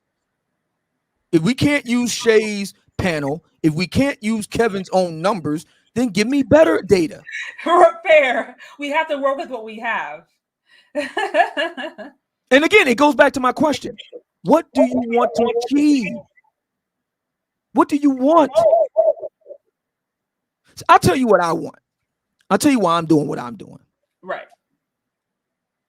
I want to completely get rid of this argument that there's this dearth of eligible black men. I want to completely kill it. I want to drive a dagger through its heart. I want to kill it with fire. See, what I want black women to do is to be honest. A lot of black women, there's a saying, and you probably heard this. There's a saying among brothers, Kevin talked about this, the idea that, and I don't know if I agree with it personally, but we can get to that later. The idea that brothers will go down a few points in attractiveness in a woman to go up a few points in cooperation with a woman. So in other words, instead of getting the proverbial dime or 8, 9 or whatever, they'll go down to a respectable 6, even a 5 if they have to, in order to go up those same number of points in cooperation, right? Okay. Submissiveness, right? Yeah. Okay. But see, here's something that we don't think about. A lot of black women are willing to trade points in competence in a man to get points in attractiveness in the man. Yeah, that's true. I think that's true. You see, a lot of black women conflate often. They often conflate the two. They think if a man is attracted to them, he's automatically competent. Not necessarily. Now, the two can coincide. There can be a Venn diagram, overlap there. I'm not saying that all competent brothers are not attractive or non-select, and all attractive or select guys are incompetent. I'm not saying that. But what I am saying is that a lot of sisters tend to conflate the two. What I want to do is make a stark distinction. And that's important because a lot of black women don't want to face up to the fact that a lot of times they prioritize the superficial often to their own detriment. Right. Okay. So you're basically trying to say that you're trying to get to the point where there can be a clear distinguishment among black women who are the men that are really eligible, whether marriageable or just good partners, good leaders, versus those who are not worth dealing with. Right. Basically having a clear separation between the Pookies and the Ray Rays, if you will, versus the rest. Right. Okay. And I'm glad you bring up the Pookie and Ray Ray piece, because let's think about that image in our mind. What does Pookie and Ray Ray look like? I mean, if we gave a description to a criminal investigator, let's say, what would that profile be? We know what Pookie and Ray Ray ain't. It ain't what KevinSamuels looks like. It ain't what I look like in my avatar that you see on the screen right now. As much as some sisters try to make the idea of a Pookie in the suit, I'm sorry, it just doesn't work. I'm sorry, it just doesn't. We know what that image is. And a lot of the guys in the black manosphere that I'm talking about, they're indistinguishable from the Pookies. So how does this play out in the minds of black women psychologically? Right. I see a lot of comments coming through on this chat. Y'all are welcome to call in. I'm seeing some very strong opinions come through also. But no, I mean, like I said, I think you make some really good points. I could only guess. I certainly don't pretend to be the expert on what men think or what black men think on that, for that matter. So, I'm all ears.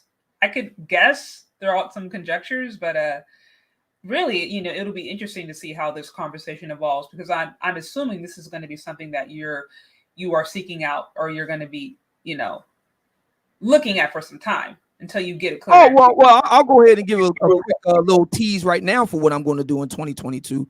Whereas Kevin has switched up because a big argument against Kevin by black men and some black women is that he switched up to appeal to black women, that he stopped talking to black men. Okay. All right, that's fair. I'll tell you what. I know that I've seen that, but okay. I'll tell you what. Oh, yeah, this is all over Facebook. I'll tell you what. I'll focus on talking to black men. How about that? Yeah. Well, you've all, I mean, because the question then becomes, is this really about having a conversation with black men, or is it the person? So we got to be real careful here. Is it about really talking to black men, or is it about the personality?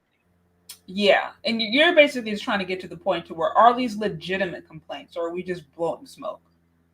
Yeah. So my thing is, when I do what I do, and everybody sees my transformation. So I the argument goes that you should never ask for what you're not. Well, you see how I look. So you want to talk to me, you got to cam up and look the way I look. That is to say, presentable in a way that women like. Not looking like a gangster rapper, especially when you don't work in the hip hop economy anyway. Fair point. It'd be one thing if you worked in the hip hop economy. I wouldn't have a problem with it. Grandmaster Flash is in his early 60s. And he looks like, somebody that's a hip hopper. That makes sense for him. Yeah. It's on brand. Yeah. I don't have a problem with that. But if you don't work in a hip hop economy and you looking like that, come on, man. Come on, man. So yeah, my show is going to be like that. You want to talk to me, you got to get on the camera, you got to have a nice background, you got to be looking nice and presentable, the whole Magilla, because image does count. Black women watch TV and social media more than anybody. They're extremely susceptible and influenced by that. It does matter. Right. So it looks like we have a caller. Let me see if he's. You there? Hello there. Can you hear me? Yes, I can. Yeah, it's very, very late over here, so I'm just about to go to bed. But I just came and heard the conversation. I just thought I'd just call in, if that's okay. Yeah, absolutely.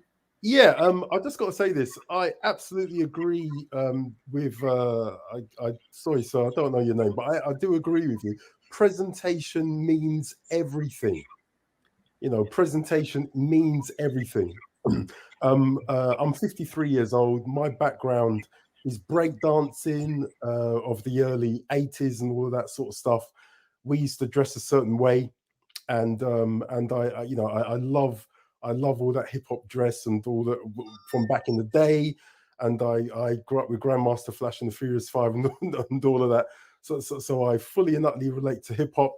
What it is, the original purposes of hip hop and all the rest of that. I love it to death. Still love it. Still play the records, all of that sort of stuff. I'm not a fashion guru. I'm a school teacher. Sadly, I have to wear a suit to work. I'm an art teacher. Hate wearing a suit. All my ties have got paint on. Every single tie's got paint on. However, at church, I do the ushering. Again, I have to wear a black suit. Black churches, you know, you have to wear a black suit to do the ushering. Hate it, but I do it. When I do it, when I put a Reese suit on in this country, Reese, Jeffrey West, these are the sort of suits we wear in the UK, Oswald Boateng, that kind of thing. People treat you different. You put a suit on, people immediately treat you differently. You take the suit off, and to some people, you're totally invisible. So people absolutely, in fact, you put a suit on to be seen, you take your suit off and you can go incognito to most places. You can move around, no one looks at you. So the way you dress absolutely gets particular reactions from different people. That said, sadly, if you're living in a white Western country, if you're black men in a suit, you do still tend to get treated a certain way. That's a fact. It's a fact in the UK. It's a fact everywhere I've been in Europe. And the one time I've been to see my brothers in Florida and Maryland, it's the truth there as well. Nonetheless, it is also true that people still look on you a certain way when you wear a suit. And that's it. So presentation counts for a whole lot. It counts for a whole lot. It does, and it is absolutely true.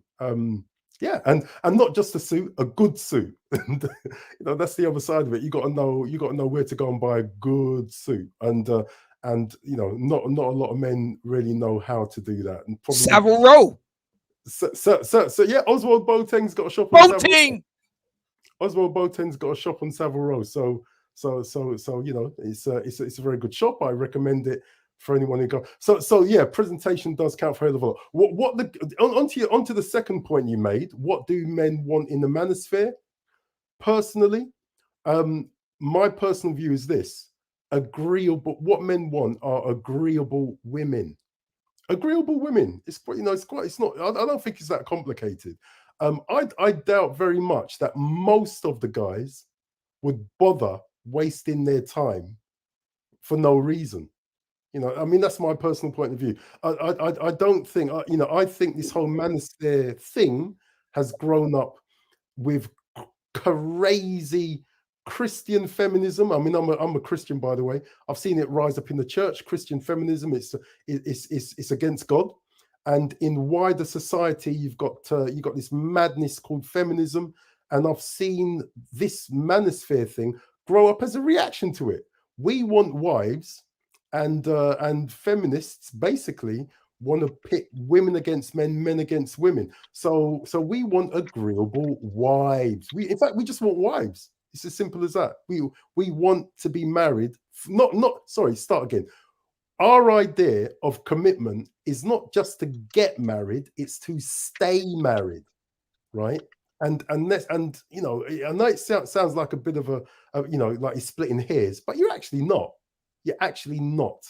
And we want agreeable women. And any woman that wants to work with a man to stay married, that's and so the Manosphere to me just calls out a lot of nonsense, hypocrisy, and foolishness that a lot of modern women are doing. And thank God, you got the platform of you got Shez doing this. You got Chantel doing what Chantel's doing. You got Michelle doing what Michelle's doing. You got other women. You got the Crimson Cure doing what she's doing. And more the merrier. Basically, I see us working in tandem to get men and women, especially Black women, men and women, actually, to stay married. To stay married. That's how I view the Manosphere. Sounds good. Right. No, I think you hit on some really good points. I mean, I don't have any. I agree. When you were presented a certain way, I can say as a woman, I don't really wear, I mean, if I wear suit, it's, tailored for women, but there's a difference between when I wear heels versus not wearing heels. So I can see that even in my own life, wearing a dress versus not. So I can only imagine for men that it's the same way, that when you present in a certain, caliber and a certain image, you're automatically going to get different responses. And you just can't really get around that. First impressions, how you present yourself in the world has a lot to do with how you're perceived. Yeah. There's a gentleman in the chat room talking about, did KS's method work for him? Who is promoting marriage and who is promoting smash and dash? That's not the solution. I believe last night a young lady came on his show and announced that she was getting engaged. So the method works for others, and he got married twice. So the answer is yes. Yeah, I do want to say one thing though.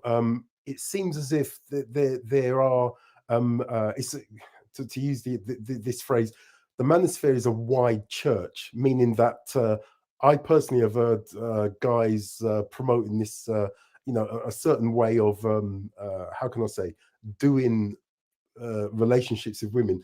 That I mean, that's not something that I would promote personally.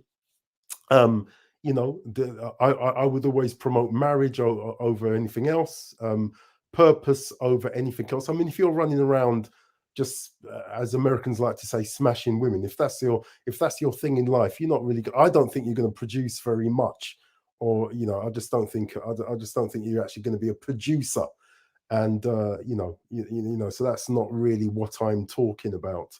I think the majority of men want a constructive life, want to do things in life, want to fulfill their God-given purpose, and would like a lifelong wife beside them to do it. That's my view, and I think men have always wanted that anyway. Basically, I think you got a minority of guys that are going to go around doing foolishness. But that's definitely, I think you guys call them Pookies and Ray Rays. I would never use that term, but I've heard it on the radio. But I think the majority of men want to go around doing constructive stuff, and and that's really about it, really. And that's the focus. That really needs to be our focus. Leave the negative characters behind, and just and that's it. And get a good suit. So, I'm going to bed now. Great show. Thanks, man. Let me just say this, if I could, Sade, and before we hand it off to the other brother, because I'm seeing brothers in the chat room essentially saying yes, but listen. I don't know why we keep going round and round on this stuff. Black women rank attractiveness very highly in a man. We can debate why. We can debate all the different points. My thinking is this. I want to move the needle. And I think a lot of brothers have, this is what I personally believe. I can't prove it. I personally believe a lot of brothers don't want to do it because of fear, Sade. Let me explain what I mean. So you go through all this trouble to make all these changes and you still don't, hit the target. Okay? Your mic isn't on, by the way. You got to cut your mic on, Sade. Oh, sorry about that. I think I turned it off when he was. Sorry about that. What you were saying? No, I was just agreeing. I was just agreeing with you about. I think that's part of what's going on here. Yeah. And my thinking is this, and this is going to be a big theme for me this year. Like I said, my thinking is this. I'm the dating coach for the non-select guy. Okay. My thinking is this. I may not be your cup of tea. That's fair. I mean, you can't, there's no accounting for taste. But I tell you one thing you can't say. Can't say I'm not successful. Can't say I'm not driven. Can't say I'm not self-made. Can't say I'm not well-dressed. Can't say that. All you can say is that I'm just not your cup of tea. Yeah. That's all you can say. Now, for me, going from there's a dearth of eligible men, black men, there ain't no black men on my level. There aren't enough cultured brothers out there that look nice, and there aren't enough brothers that are successful. That there are brothers that are on the down low and all this stuff. That's a big difference from that to he just ain't my cup of tea. He just ain't my cup of tea. Yeah, no, you're absolutely right. And and that's one thing I can say that I appreciate about you, that you can look at yourself, right? Your accomplishments, what you've done, how you've looked, all of that different things, and say, hey, I'm not going to be everyone's cup of tea. Somebody's going to like me, but not everybody. And that's okay. Versus going around creating, to your point, a hiatus movement or a brown skin movement and saying brown skin men are discriminated against versus dark skin men. You know what I mean? Like, you're not kind of moving the goalpost of why certain women don't, may not like you. It's just like they may just not like me, but that doesn't mean that I'm not offering something that couldn't be seen as valuable. And the thing about it is this. I think a lot of black women have kind of painted themselves into a corner because for so long they predicated the argument on these competence points. Dirt eligible black men, not enough black men on my level, and so on and so on and so on and so on. So my thinking is, if you took all of that off the table, what's left? It just comes down to personal preference. Quite literally. So sorry, before I go, can I just go back to something that you guys were talking about earlier in the conversation? Yeah, totally. And it was the whole thing about you were speaking about, or you touched on divorce. You touched on men in general, black men in particular, not wanting to go forward for marriage because of a fear of the fact, whether it's in the States or the UK, and again, women in general, black women in particular, filing for divorce and men losing everything. Right? Now you see, that is the single biggest reason why black men and men in general fear marriage, right? So the big conversation in the UK is that women are going to have to start talking to other women and being honest. I mean, the amount of women, black women that I talk to, who have said to me, I am not going to call to account any of my friends at all. I will lose my friends if I call them to account, right? So this is a big area. So I've said to women, you lot have to start dealing with your wayward friends. Don't expect, you lot, you women have to start. If you hear any foolishness come out of the mouths of your sisters, black or white or whatever. I mean, personally, I only date black women, but Anywho, if you hear any rubbish come out of the mouths of your black sisters around, you need to deal with it straight away. When they're around you, they need to shut up, basically, because they know what's in your mind, right? And that at the moment that is not happening. So you've got a lot of men that are simply saying, nope, I am not risking what I've built. It's taken me a lifetime, right, to build up what I have, and I'm not going to give it away to a woman who thinks divorce is an option. Who thinks divorce is an option? Who for her is divorce is an option? And I'm talking about all women, whether you're Christian, Pentecostal, Baptist, or atheist. That's what's going on. And so, you know, that's really where that's a massive stumbling block that women are going to have a proper conversation about. A massive, because, you know, I've got friends that have to go home, sleep on their parents' couch. With, you know, these are professional men. You know, why would you want to do it a second time? Let alone the first time. If you saw what happened to your dad, if you saw what happened to your older brothers, what you know, what you're thinking is, nope, I'm not doing that.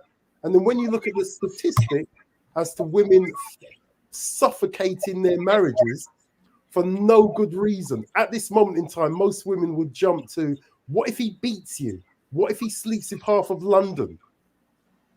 That's in a minority of cases. Most women suffocate their marriages simply because they're bored or they're not happy, or, you know, or they talk about emotional abuse. In other words, something that you cannot measure or put your finger on, right? So emotional abuse is such a wide area. It could be anything. It could be simply moving her socks from one part of the house to another part of the house. You don't like it, or leaving the toilet seat up regularly.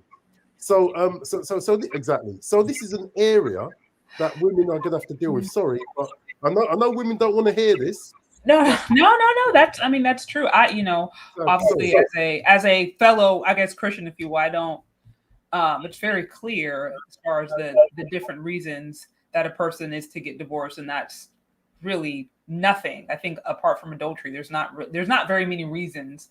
Me just waking up one day and falling out of love is not a legitimate reason. So I understand that. I don't, divorce, I think in most cases shouldn't be seen as an option, but unfortunately, I think it's just become people's kind of like second way out, or it's just become their kind of backup plan, unfortunately.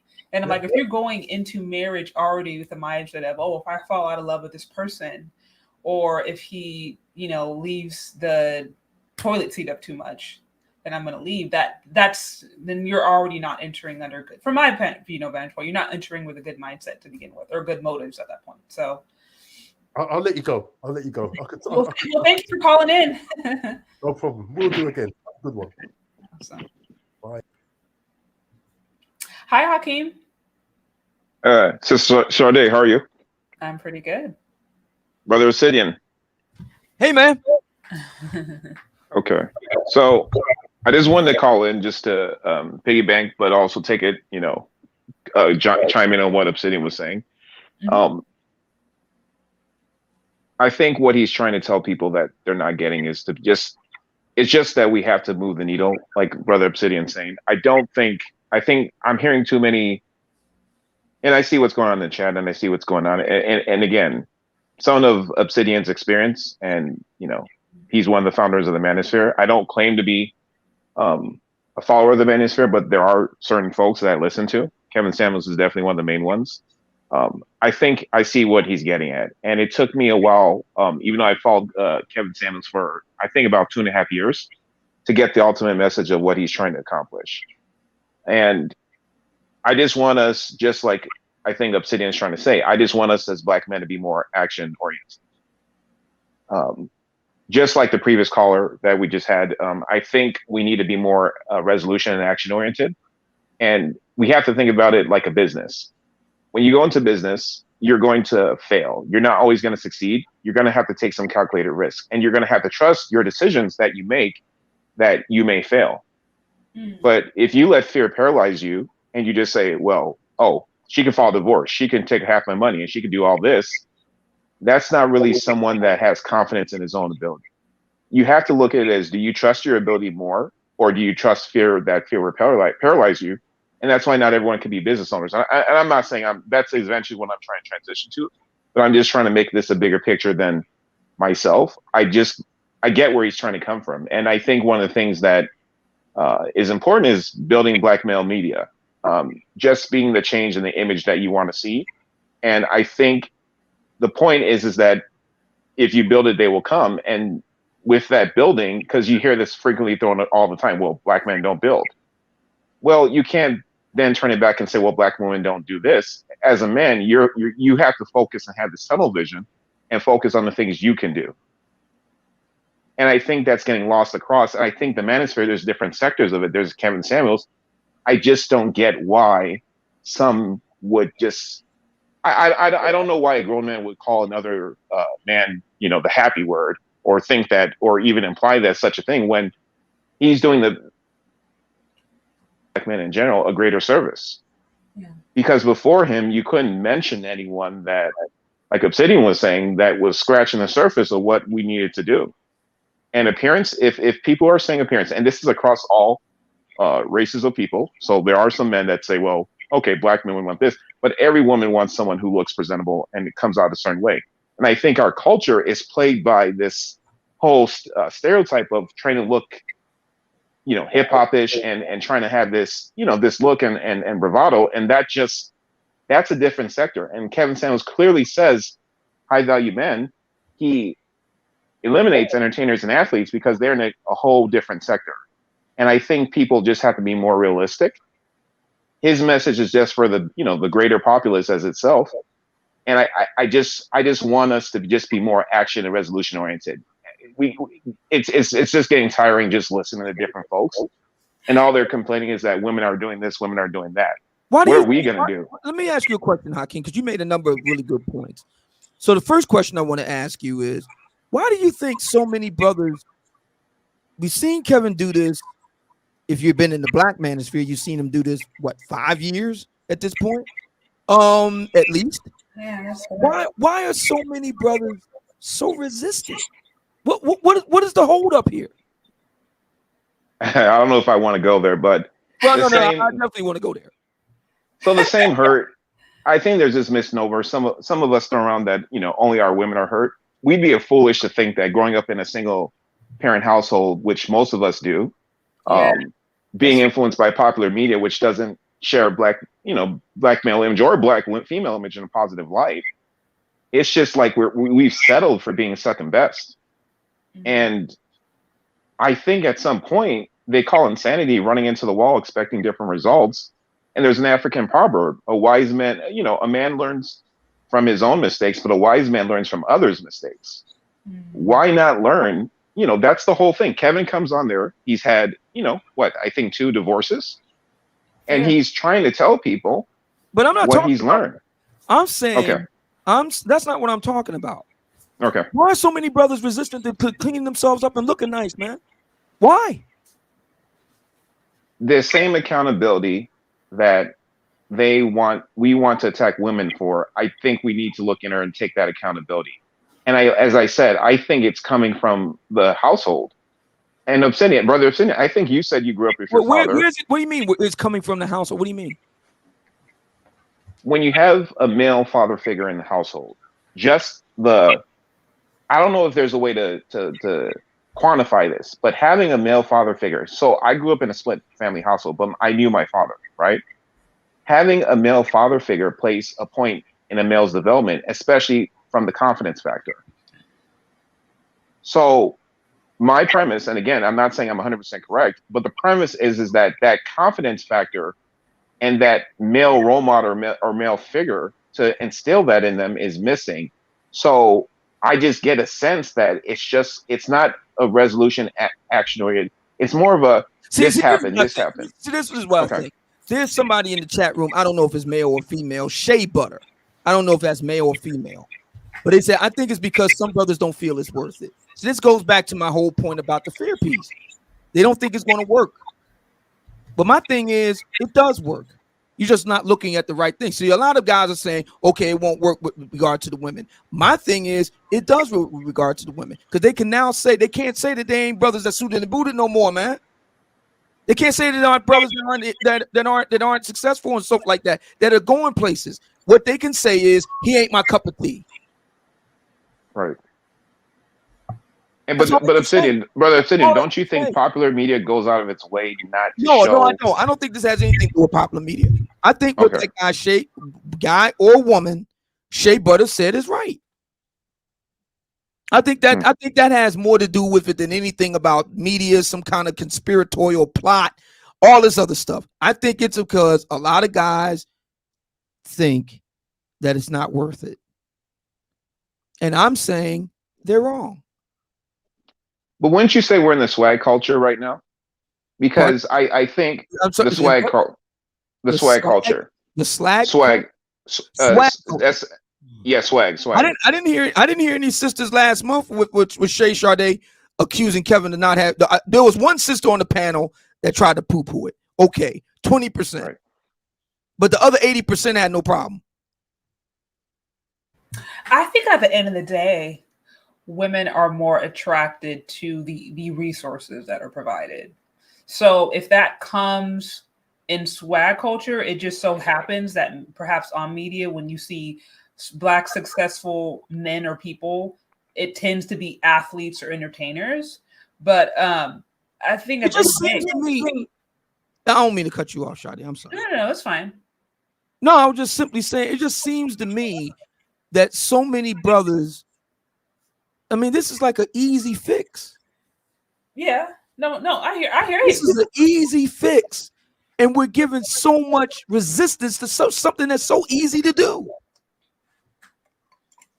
I don't understand but you're looking at it at an outcome action oriented based solution. They're looking at it in a resistant, pessimistic, I'm gonna fail situation. So already off the bat, they don't believe it could be done. That's what I'm trying to say to you. So what is it? What is it? What's the failure? What's the fail? Well, the gentleman just before myself just said it. He said men are worried about, and you said it best. I followed you from the other chat. You said it best, trying to take away pennies and quarters. They're worried about their pennies and quarters. Say it again. They're worried about what?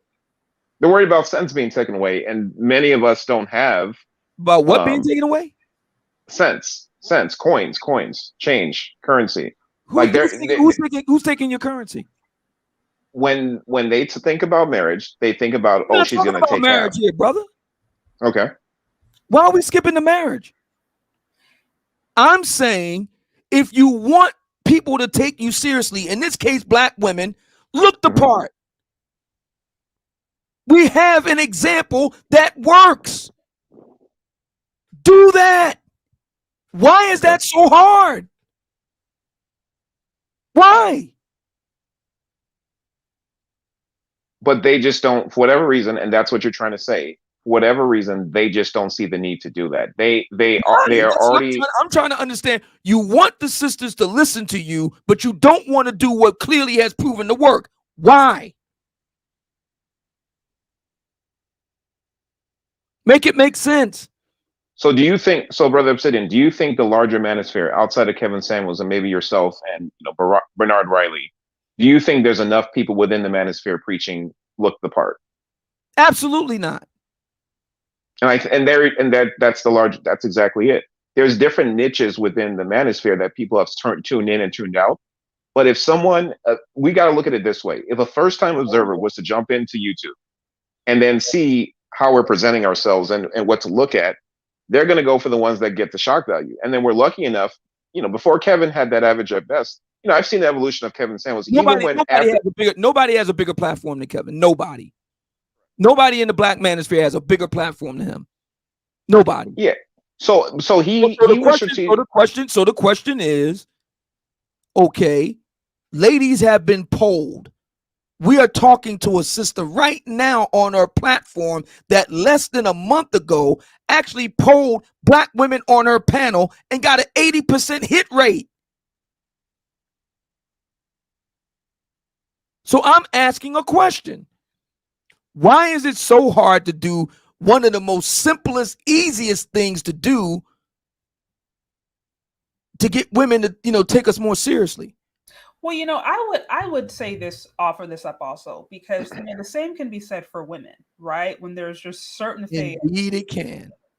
Where it's just like, this is, if you actually really want men to take you seriously, then you should just do this, aka maybe have a good attitude, right? Or aka maybe actually show your real face, or take care of your body. Like, there's just certain things.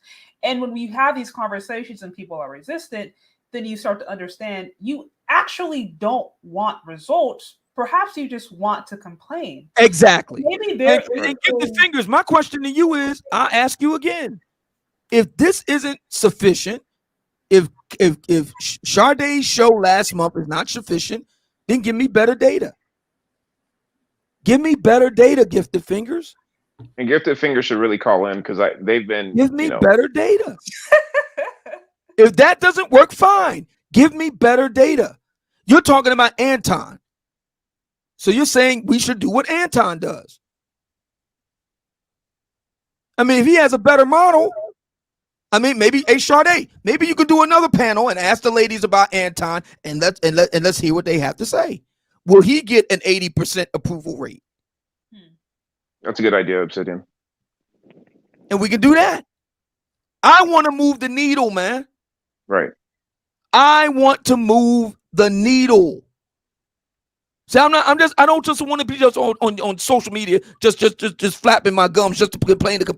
No, I want to move the needle. I want to get things done. Right. This is something black men can do to get something done. Why is there so much resistance to it? And I'm not talking about young guys. They get a pass. Guys in their 20s, college age guys. No, I'm talking about solidly middle-aged dudes, man. In their 40s. Come on, man. So, Obsidian, what about this? Do you think some of those men in their 40s, how many of those men do you think are where they want to be at that stage of their life?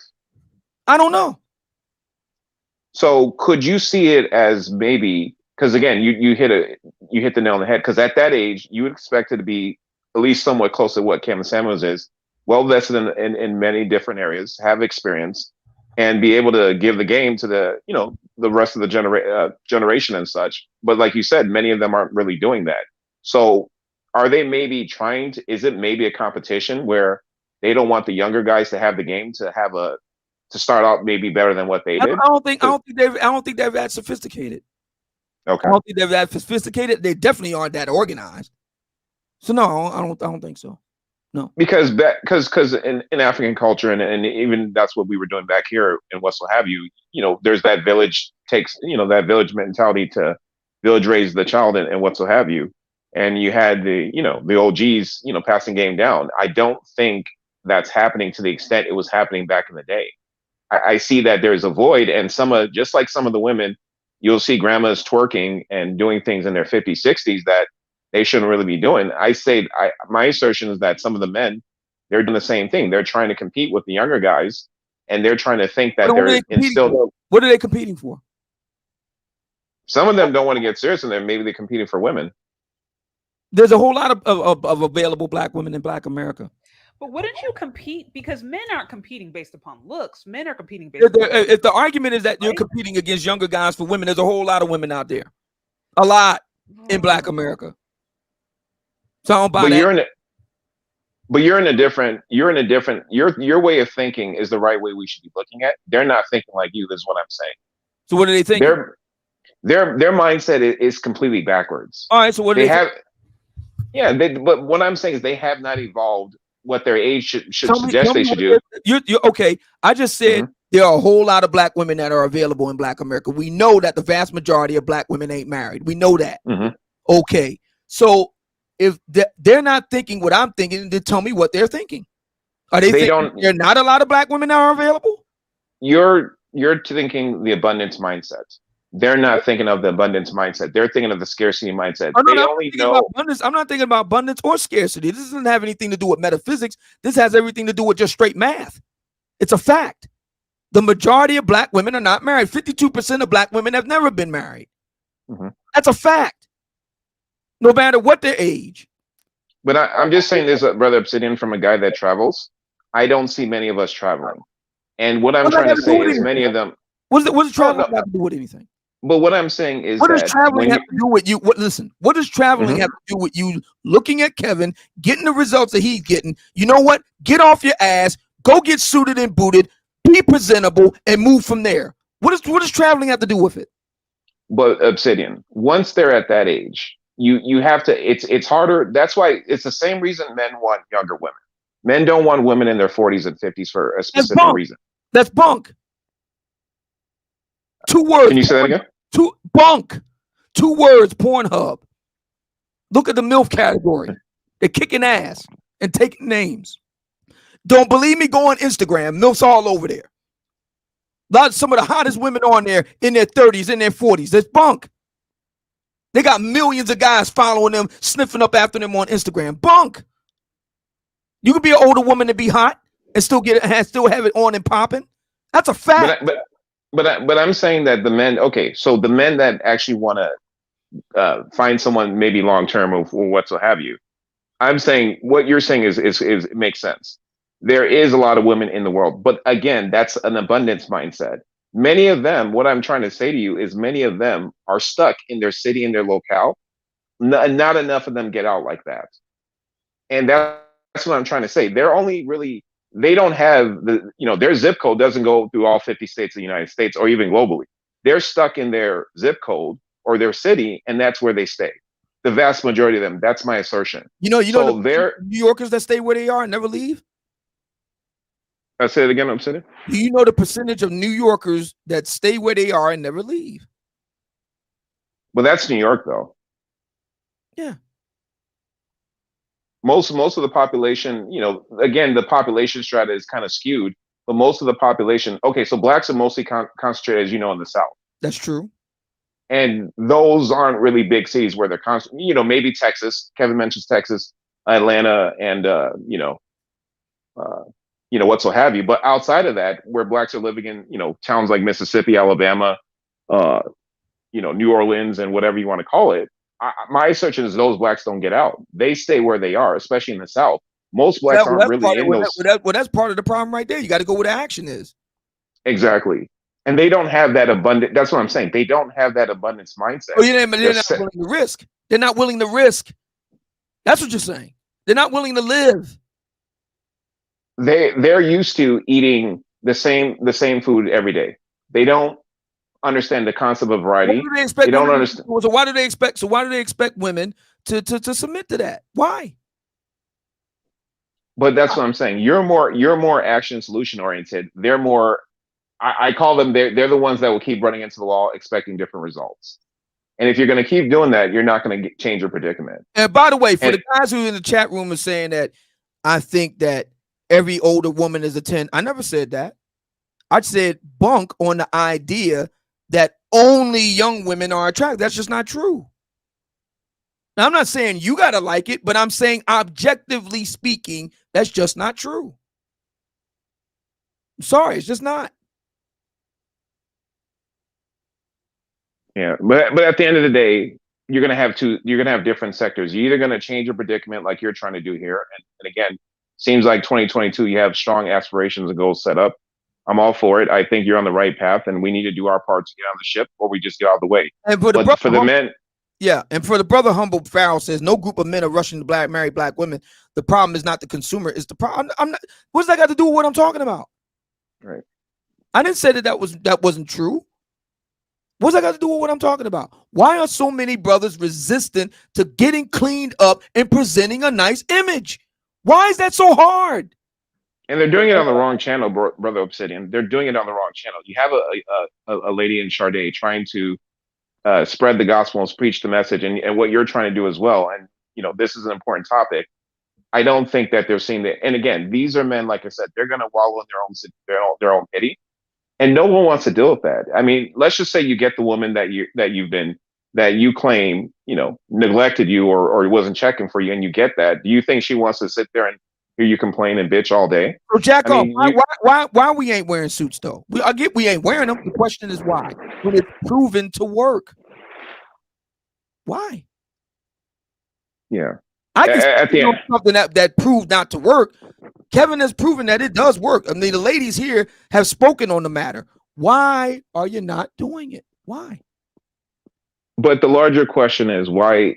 I've seen the different channels and the different men who part of it is an ego thing. They want to shine on them. They feel like they have the better message, which they don't, because their background and their image and what they're presenting isn't really going to work. You said real men forge our world. Okay. So where are the brothers that are doing it bigger and better? Where are they? We live in a social media world. And you can't be mad when black women don't pretty much reject that you don't want to. And you look at these other channels and black women are giving these guys all kind of guff and grief because they don't want to. You can't be mad. You can't be mad. You can't. Yeah. And there's a channel and that's why, again, I don't plug other channels, and there's a guy, and I think you'll know who I'm talking about, but he doesn't show himself on cameras. But when he has these kind of people who just troll in the chat, he forces them to call up and talk about it. And then when they do call up, they got nothing to say. You know, they can't even compose a straight sentence. They you know, they're dabbling around and, like you said, just doing things they shouldn't be doing, and they're just not productive. Yeah, like the brother in the chat room right now, TYM 1107 says success is not equivalent to a suit, though. Bozo could wear a suit, but is still a clown. You must be good on the inside first. I didn't say anything about the inside. You have no idea what these people are on Wall Street, if they're good people or not. You don't know that. All you know is that they're successful when they wear suits. Hence the term business suit. Yeah. At the end of the day, Obsidian, brother Obsidian, you're every excuse and you know, Sade is right about this. She is right. She is right. She's right about this. A lot of brothers sound just like sisters, man. Right. A lot of brothers sound just like sisters, man. Sisters will use every excuse in the book to just do the simplest things to improve their chances. Losing weight, being more cooperative. They just don't want to do it. So we really aren't interested in moving the needle, are we? Sorry, go ahead, Charlie. I will say this.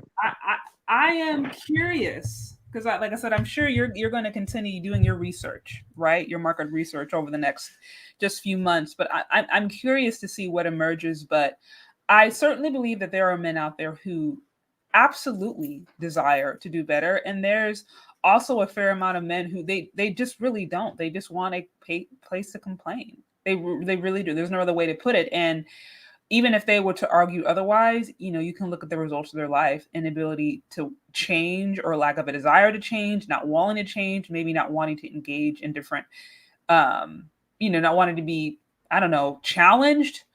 And so when you look at the actions, then you can know, like, hey, you're not honest, and you're not really wanting to have an honest conversation. You're wanting to be constructive, and you're going to find that really in any space. So, and I'm sure as you continue to move forward and continue to try to push the conversation forward, you know something, Sade. Mm-hmm. What's really kind of sad, there are sisters right now, because there are people that don't like Kevin. We all know that. And you know what they use as their you want to know what they use as one of their biggest talking points against Kevin, and by extension black men? When Kevin has Men's Week and black men do such a poor showing of it, exactly, that he takes down the videos and deletes them, they're using that against you. Bingo. Okay. They use that against you, brothers.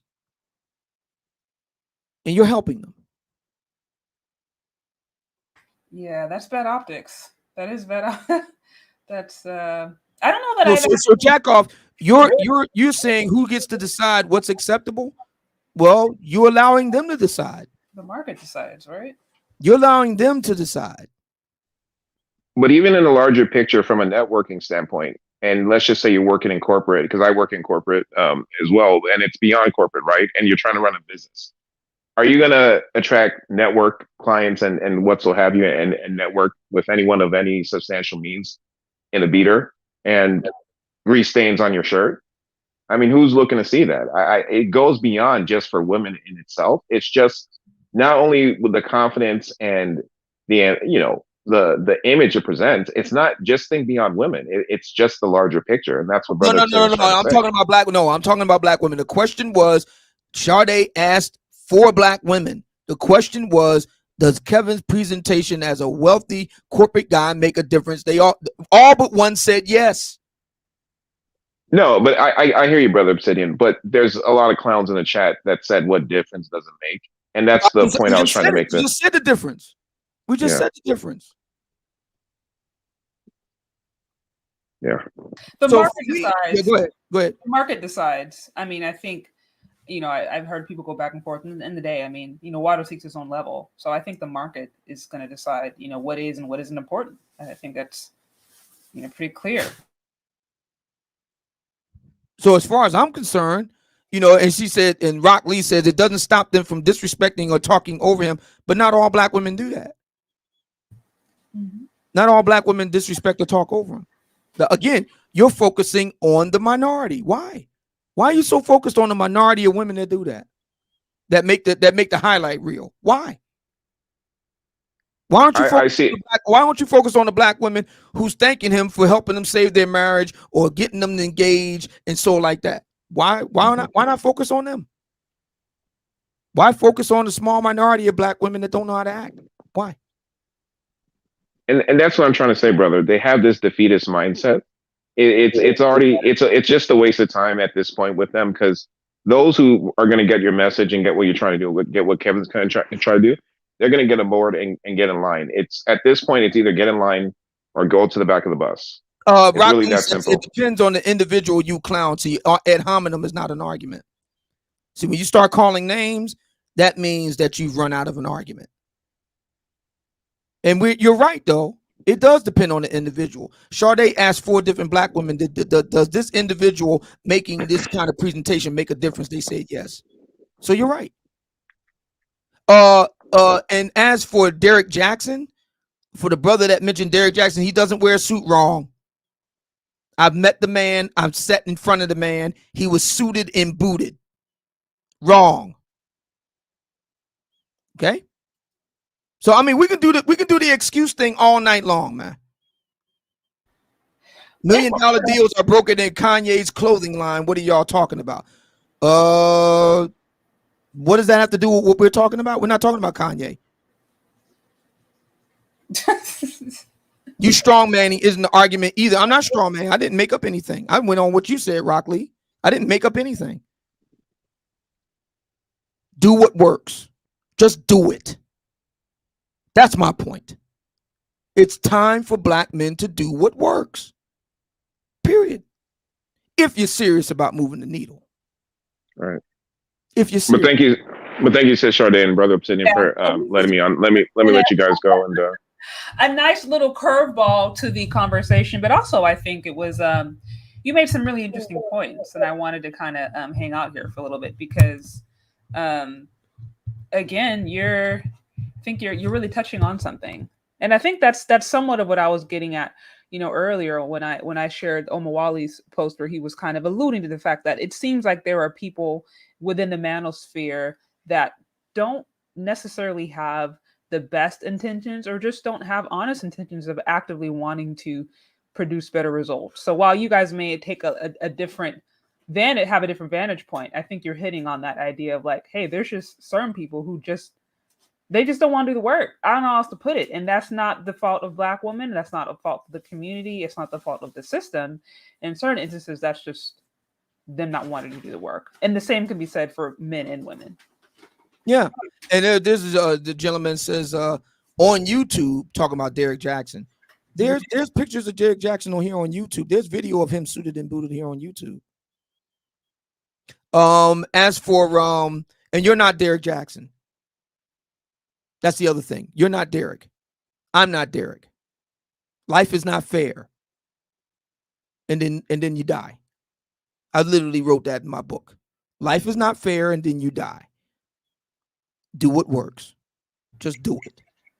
If you're serious. Right. If you're serious. See, I'm serious about moving the needle. That's the reason why black women don't say a damn thing about me. I may not be their cup of tea, but they can't say that. They just get real quiet. Now think about that for a minute. Black women of all people being quiet? Really?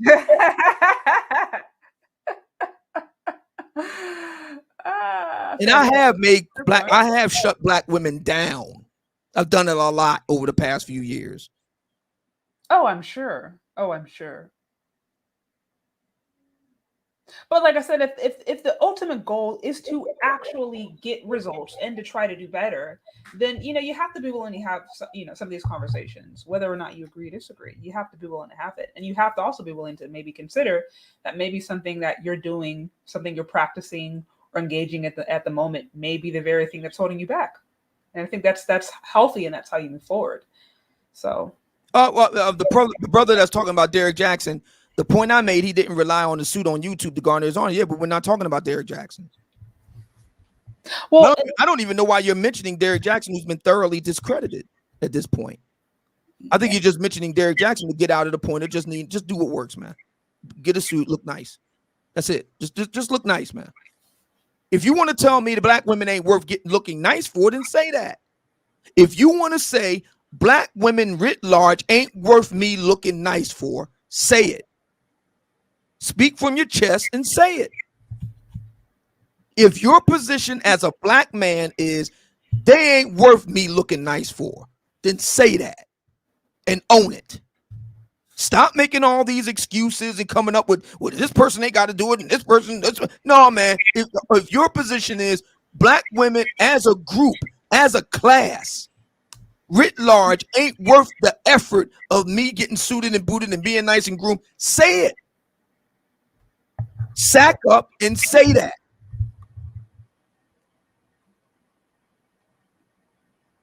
That's it. That's all I'm saying. Sack up and say it. What do we need all these excuses for?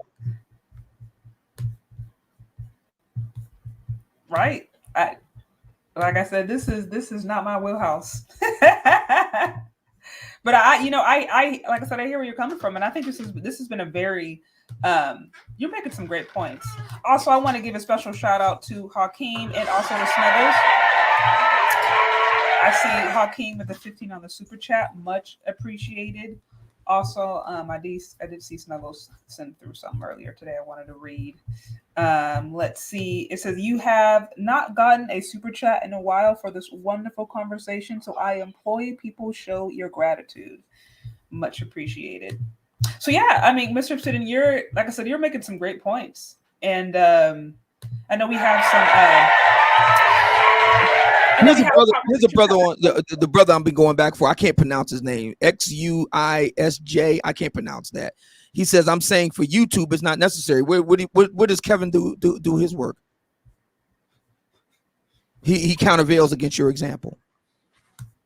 For YouTube, it's not necessary. So I'm just simply saying for the brother, and this is something we're going to be investigating once I get everything in place. Yeah, and I go live. I'm going to be just talking to brothers. I want, and that's what I want to find out. Why is it that you just don't emulate an example that's proven to work? And don't tell me because you want to forge your own path, because a lot of you guys are cookie cutter.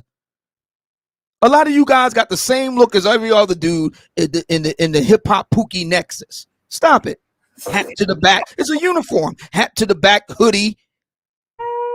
You know, that's a uniform too. Stop it. Ain't nothing innovative about that. You're not striking out and being a trailblazer on your own. Stop it. Stop making excuses, man. Just say it. Look, man, I don't want to do that. Then you can't be mad when black women don't want to submit to you. You can't be mad. You cannot be mad when black women don't want to fall in line behind you, man. You don't present an image of power, competence, wealth, money. You don't. And studies have been shown that men that look like money, guess what? In the eyes of women, your rating goes up several points. They've done studies on this right here on YouTube. Absolutely. So just say that. I had that conversation a few days ago, right? Where our 40 plus single, childless bachelors winning. And the first caller was a woman, and she said basically they're winning if their pockets are deep enough. That was it. It had nothing to do with how they looked. It had nothing to do with they had children or not. She's like, if their pockets are deep enough, then yes, they are winning. So brother said, I'm not trying to be like Kevin Samuels. I didn't say you had to be like Kevin Samuels. Kevin Samuels didn't invent the business suit. The other brother said Kevin's son. So you're telling me that we don't need more brothers that are looking presentable and looking like they got money. You're telling me we don't need more brothers like that. There can only be one. That's what you're telling me. Maybe that's a question you need to put to the sisters next time you have a nice panel. Ladies, do you think that Kevin Samuels should be the only brother that looks really well presented? Fair point. Fair point. Yeah, fair point. Brother says, how is Obsidian still respected in the Black Manosphere? Because I actually get results. That's why. Black women love Pookie. There's some truth in that. So why are you focused on the black women that love Pookie? See, I don't focus on black women that love Pookie. I don't. Yeah. I respond to black women who complain about Pookie. See, my question to them is, why are you still messing around with Pookie? You need to do something different. Absolutely. No, absolutely. He says Obsidian is a female peace god. Said Obsidian is a female panda. Prove it. How? I'm the brother that coined the phrase BFF. How am I pandering? How?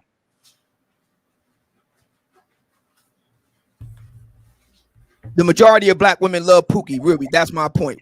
Citations needed. You have to show me some evidence that proves that the majority means 51% or more of black women love Pookie. Prove it. Give me the evidence. Show me the evidence. You might be right. Show me the evidence. I didn't know that Pew Research Center or Gallup did a poll on that. Prove me the evidence. Show me. Prove it. Since Kevin Samuels, I didn't hear all this suit talk on YouTube before that. Yeah, that was then and this is now. That's another thing black folks like to do. We want to reach back into the mist of antiquity not to do something. Times change, man. Get with it. This is a new year. It's time for a new change. Just snap, make a change. Boom. Right. Well, Mr. Obsidian, this has been a really, really interesting conversation.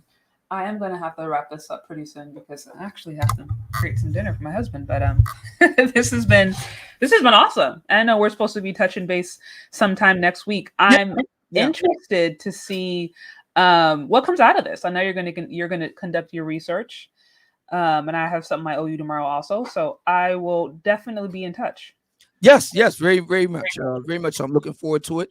And thank you so much for entertaining me. I appreciate it. It's been awesome. All right. Peace. Okay, you have a good one. Bye.